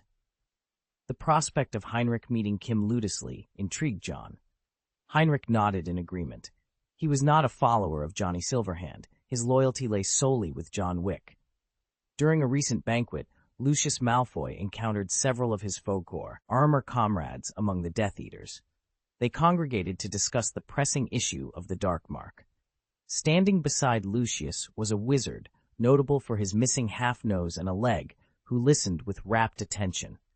Lucius took the opportunity to introduce this individual to the other Death Eaters, ensuring his integration into their circle. This gathering marked a pivotal moment, as alliances were formed and strategies discussed. The air was thick with anticipation and the weight of shared histories, as these wizards, once bound by their allegiance to Voldemort, now navigated the complexities of their current realities. The introduction of the wizard, with the missing half-nose and a leg, symbolized the enduring connections and loyalties within their ranks, even as they faced an uncertain future. Chapter 178, Ilvermorny and Kowalski. In 1945, both the Muggle and Wizarding worlds ceased their battles simultaneously. Grindelwald was defeated by Dumbledore, and the Muggle world saw the end of World War II. As a victorious nation, the United States was experiencing rapid development. Unlike the somber atmosphere in Britain, the United States buzzed with a lively spirit, a vibe that extended to its magical institutions. Ilvermorny, the premier magic school in the United States, was founded in the 17th century atop Mount Greylock, Massachusetts. Initially a humble stone cottage built by the couple Aesop and Cyril, it evolved into a grand educational establishment. Founded by descendants of Salazar Slytherin, Ilvermorny was divided into 4 houses, each embodying distinct virtues: the Horned Serpent, favored by scholars; Thunderbird, for the adventurers; Wampus, for warriors who value honor and perseverance; and Pukwudgie, for the noble-hearted healers. Unlike Hogwarts, students were chosen by the statues of the 4 houses standing above the Gordian knot at the center of the hall, allowing students a choice if more than one house showed interest. Serafina Pickery, a former president of the Magical Congress of America, had the rare honor of being selected by all 4 houses, ultimately choosing Horned Serpent. "It's just Hogwarts's counterpart," John remarked as he and Heinrich approached Ilvermorny, shrouded in clouds and mist. The castle-like structure was hidden from Muggle, or rather no-mage, eyes by powerful enchantments. The term no-mage was used by American wizards to describe those without magical abilities. John, always keen to explore, had taken the opportunity to visit Ilvermorny while Mrs. Wick was engrossed in Fashion Week, likely maxing out his father's credit card. Heinrich, a prodigy who mastered apparition in his 5th year, had nothing tying him to Durmstrang, so they used a portkey to America and apparated to Mount Greylock. As they stood there, the wind tugging at their robes, a Pegasus approached, its figure silhouetted against the sun like a celestial being descending from the heavens. The rider, a boy with blonde hair, blue eyes, and a radiant smile, was Kim Lettisley, a former employee of John's. His surprise at seeing his former boss was evident. "Your Excellency, Johnny Silverhand, I didn't expect to see you here," Kim exclaimed, his blonde hair fluttering in the breeze. John, his voice warm with a smile, responded, "Jin, even though you've left Johnny Silverhand, you'll always be considered a friend." "It's an honor, Your Excellency," Jin replied, his smile wavering slightly as he turned to greet Heinrich with outstretched hand. Despite Heinrich's clear reluctance, Jin's enthusiasm was undeterred, shaking Heinrich's hand vigorously, much to the latter's disgust. John observed the interaction with amusement, noting Jin's seemingly innocent appearance belied a more cunning nature. He introduced Heinrich and Jin officially, believing in the value of youth and potential. Among John's trainees were many promising students like Neville and Percy, and he saw potential in Kim Lettisley as well. This encounter marked the beginning of another adventure, one that would intertwine the fates of these young wizards in unexpected ways. During his tenure at Johnny Silverhand, the student worker, known for his unique talent, demonstrated a profound mastery of alchemy and remarkable strength. An incident involving a dark wizard who recklessly sought trouble was resolved single-handedly by him, without the need for a security team. Subsequently, John arranged for King to accompany Heinrich on a tour around the United States. King, a Thunderbird at heart with the spirit of a Gryffindor, was chosen to foster a bond between him and Heinrich. As a member of the Stars Club and familiar with John's alter ego, Heinrich's integration was essential. John, amused by Heinrich's visibly restrained demeanor, decided to apparate to New York, hoping to avoid any confrontations. In New York, a fashion show prompted Mrs. Nomber, Wick, to send John out, teasingly commenting on his immaturity. Dismissing her remarks, John remarked on the irrationality of shopping and caught a taxi into the city. He found himself in the Lower East Side, an area known for its unique architecture and street art. Dressed in a suit and vest, John felt out of place, joking about how his time in the magical world had influenced his sense of style. Wandering the streets, he stumbled upon a bakery that caught his eye. The shop, small and inviting, offered a variety of bread and cakes, including some that resembled magical creatures. Surprised, John inquired if the shopkeeper knew about the 12 uses of dragon's blood, only to receive a puzzled response.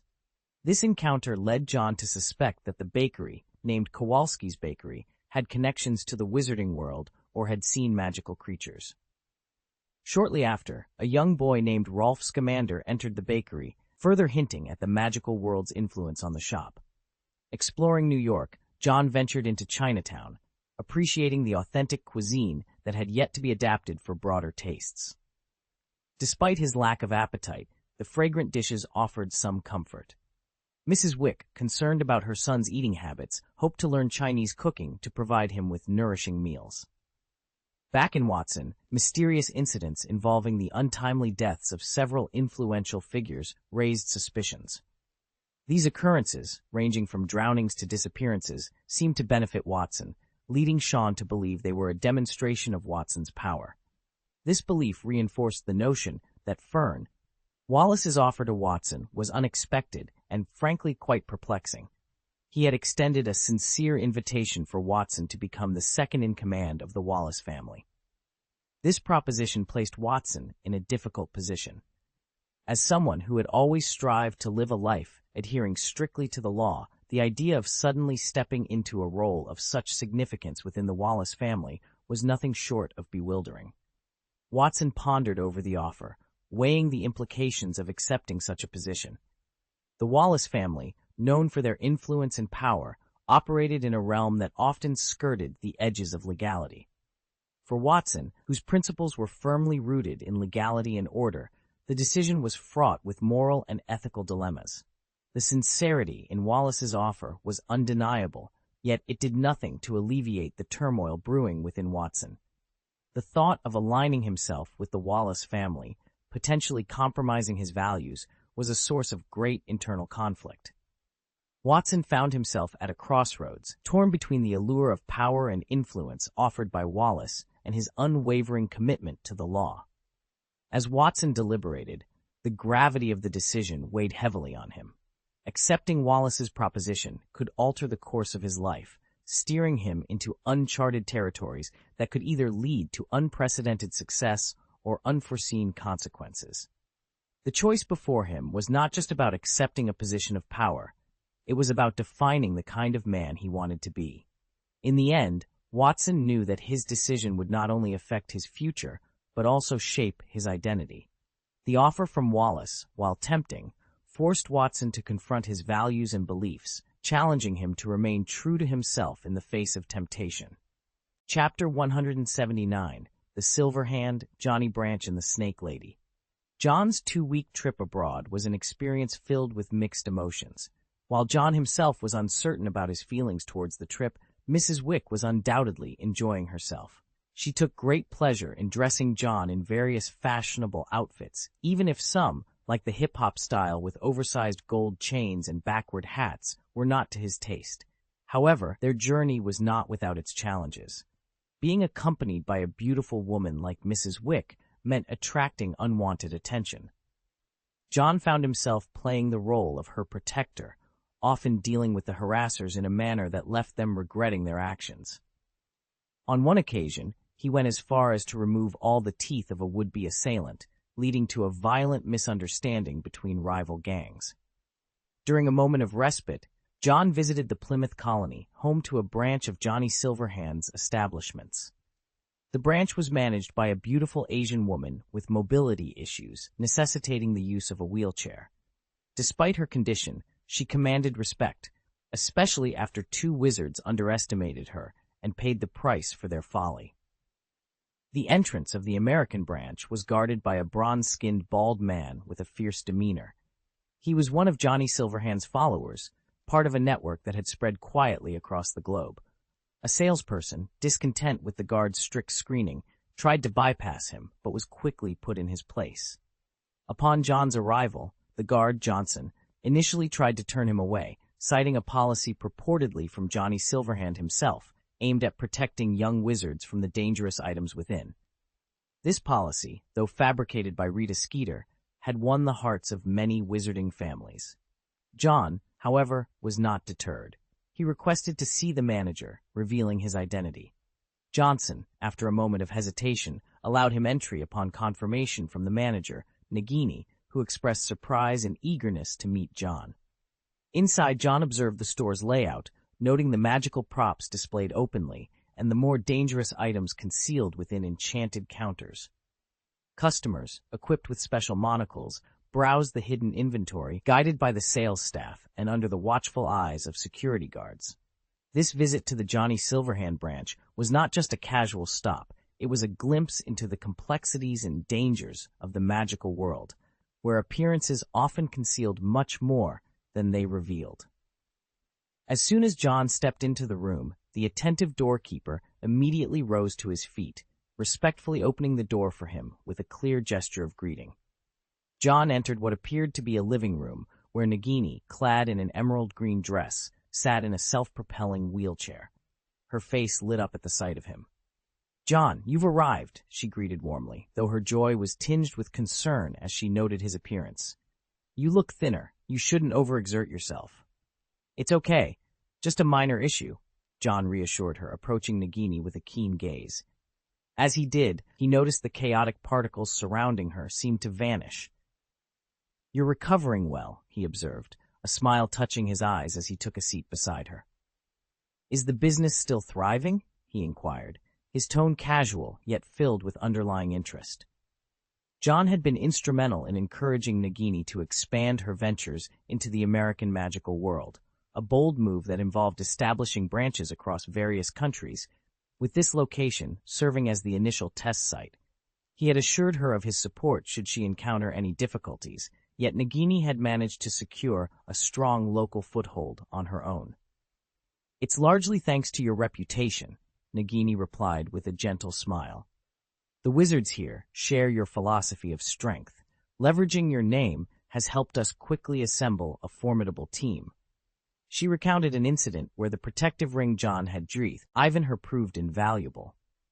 "There was some trouble, but the ring you gave me worked wonders." She caressed the emerald green ring on her finger, recalling how it had activated its protective magic when she was threatened, earning her the moniker Miss Snake locally for her seemingly passive demeanor and potent venom. As they passed a wine cabinet, John reached for a bottle of red wine, only for Nagini to swiftly take it from him. "John, you're not of age yet. You shouldn't drink," she chided, her tone earnest. John couldn't help but retort, "You sound like my mother," though he realized the absurdity of his frustration given Nagini's seniority. Reluctantly, he let her keep the wine, and instead retrieved a small box from his bag. "Speaking of which, I haven't given you your gift yet." As her benefactor, John felt it was only right to present her with something special, so he handed her the elongated box with a light smile. "Open it, have a look." Curiosity piqued, Nagini unveiled a beautifully crafted wand nestled in velvet. The wand, made of yew wood and thestral feathers, was 11¼ inches long, with a dense grain and remarkable flexibility. Its handle was adorned with a spiral pattern and set with a sapphire, making it a truly exquisite piece. This wand, made from yew wood and thestral feathers, is meant for those reborn. It's tipped with a philosopher's stone to enhance magical power and provide healing, John explained. The stone was a product of his recent endeavors, a potent magical crystal that amplified spell power, absorbed attacks to convert them into magical energy for the wielder, and served as a vast reservoir of magical power. Though it lacked the traditional philosopher's stone's abilities to grant eternal life or transmute base metals into gold, it was a masterpiece in its own right. Nagini, deeply moved by the gesture and the inscription on the wand celebrating her rebirth, was brought to tears. The years she had spent in her serpentine form had been fraught with pain, and this gift symbolized a new beginning. "John, thank you," she said, her voice choked with emotion. Despite the simplicity of her words, they carried a weight of gratitude that seemed insufficient to express her feelings fully. John, feeling somewhat bashful at the emotional display, diverted the moment by presenting Nagini with various magical accessories from his bag, transforming her appearance into that of a dazzling model. Each item had its unique function, leaving Nagini looking at John with a mix of amusement and appreciation. John placed a stack of books on the table. "These books will significantly enhance your spellcasting abilities. You should read them," he suggested. Having been transformed back into a human, the blood curse that once plagued Nagini had been eradicated, granting her the ability to learn magic. John seized this opportunity, encouraging Nagini to dedicate herself to studying. With her soul gradually mending, there was hope that Nagini could regain her ability to walk in time. The damage had been severe. When she was rescued, most of her soul had been lost. John contemplated capturing a few dementors to breed them for the creation of soul-restoring potions, as relying solely on unicorn horn for recovery would be a lengthy process. Managing the Johnny Silverhand store single-handedly proved to be quite the challenge, prompting John to consider enlisting Kim Lettisley's assistance. However, there were pressing matters to address first, such as dealing with the Ministry of Magic's aura patrols. The store's substantial profits had undoubtedly attracted envy, and John was aware that some might resort to underhanded tactics or even direct attacks on Nagini to undermine him. Determined to preempt any such threats, John took proactive measures.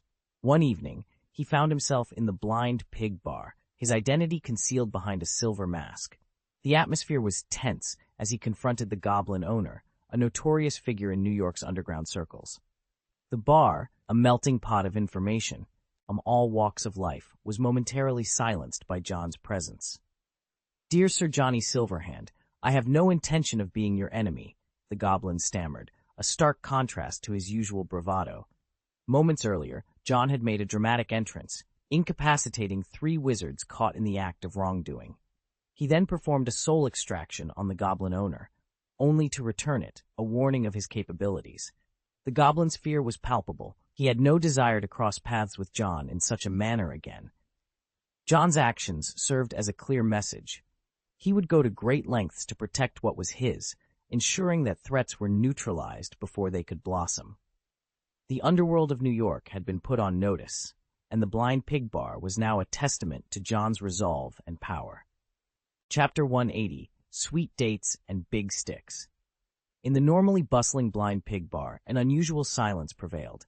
The Goblin boss, known as Bobby, wore a nervous smile as he respectfully served drinks to the evening's unique guests. The bar's scattered round tables had been magically transformed into a single long table, at the head of which sat a man whose expression was obscured by a silver mask. Bobby, sweating profusely, had followed the mysterious guest's instructions to invite all those who had their sights set on the Johnny Silverhand store. Despite being the biggest hooligan in the area, Bobby had enough influence to gather these individuals, though he was clueless about the masked man's intentions. He only knew that this person was not to be trifled with. Soon, the Blind Pig Bar echoed with the sounds of apparition. One by one, figures materialized, each surprised to find they weren't the only ones summoned by Bobby. The wizards, who were key players in New York's magical underworld, exchanged wary glances. Tempers flared among them, with one particularly volatile wizard shouting, "Damn, Bobby, what's this all about?" Under normal circumstances, Bobby would have retorted sharply, but tonight he remained silent, feigning ignorance. "Sit down," commanded a voice that brooked no argument. 13 wizards, each overseeing various illicit dealings within the magical community, had gathered. The first to protest was the same wizard who had cursed earlier. "Who are you to order us around?" he challenged, expecting others to join in his disdain. However, the atmosphere shifted dramatically as the man behind the silver mask spoke again, his voice carrying an undeniable authority. "I said, sit down."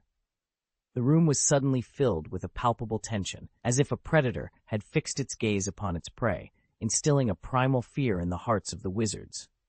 Reluctantly, they took their seats at the long table, avoiding the chair opposite the masked man as if it were cursed. This led to a near altercation over seating arrangements, with the grumpy wizard ultimately relegated to the unlucky 13th spot, his frustration evident. The room fell silent, awaiting the masked man's next words. "My father used to say that in business, flexibility is key," he began, his voice deep and slightly hoarse, sending shivers down the spines of his audience.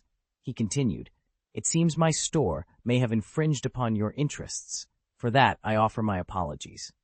This unexpected show of humility caught the wizards off guard. They had heard of the man who had single-handedly challenged the Shafiq family's dominance in the UK. Yet here he was, seemingly as meek as a lamb. The previously confrontational wizard saw an opportunity to assert his dominance. "It's about time you recognize that. Hand over half of your stock, and we'll call it even," he boasted, mistaking John's gesture for weakness. John's response, however, was a low chuckle that sent a wave of unease through the room. "I do plan to appoint representatives for my products, which will be sold at 1/5 of the market price," he revealed, instantly capturing the attention of everyone present. The prospect of acquiring goods from the coveted Johnny Silver hand store at such a discount was tantalizing. Just as they began to see John in a new light, he shifted gears. I have no intention of disrupting the established order in New York's 13th district. However, I do require a location for my store. Perhaps you could demonstrate your sincerity? John's gaze, even obscured by the mask, clearly targeted the boastful wizard, who suddenly found himself at a loss for words. John found himself in a tense atmosphere, the air thick with anticipation and unease. He leaned back in his chair, exuding a calm demeanor, and said, "You can do it now." One of the wizards, unable to contain his irritation, shouted, "You won't, will you? He's just a foreigner."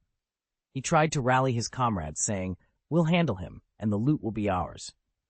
However, before the words fully left his mouth, a red light from a wand struck him. His smile froze as he fell to the ground, life slowly ebbing away under the assault of a dozen wands. "Now, let's discuss the division of the loot," John said, a slight smile on his lips. With a snap of his fingers, the chair under the fallen wizard transformed into a flower. Resting his chin on his hand, John announced, "Johnny Silverhand will contribute 30% of the goods to the 12 factions, including beverages, potions, and equipment." A wizard to his right exclaimed in disbelief, 30%? We committed murder for you, and all we get is 30%? Dissatisfaction was evident on his face. John glanced at him, tapping his ring. A wave of magical power radiated from him, and the chairs beneath the seated wizards morphed into shackles, binding them. "Damn it," one of the wizards cursed. John stood up, his voice calm but firm. "Don't misunderstand. I'm not doing this out of fear. I'm proving a point." Approaching the disgruntled wizard, John placed his wand gently on the man's shoulder, silencing him with a shh. His voice was chilling as he whispered, "The soul returns." White smoke began to rise from the wizard's body, causing Bobby, the goblin boss, to collapse in fear. The same fate had befallen him earlier. As the others watched in horror, the wizard's soul was extracted, his previous arrogance replaced by sheer panic. "Why do you resist me?" John's eyes, hidden behind a silver mask, narrowed, instilling unspeakable fear. "Your Excellency Johnny Silverhand, I didn't mean any offense," the wizard pleaded, his voice filled with terror. The other wizards, witnessing this, began to beg for mercy, their voices filled with panic. John's gaze was unfathomable. "But I can no longer trust you. Your malice and greed have been evident since you entered the bar." To their horror, the other wizards noticed white smoke emanating from their bodies as well. Despite their struggles, they couldn't escape. "Sorry, I don't have time for games," John said, as he extracted the souls of 12 wizards simultaneously, a hint of fatigue in his eyes. He then branded each soul before returning them to their bodies. "Johnny Silverhand never mistreats his friends," he stated, releasing them from their magical restraints. In an instant, 12 wands were aimed at John. Yet, with a mere glance, he commanded, "Put them down." The wizards found their arms lowering against their will, confusion and fear evident on their faces.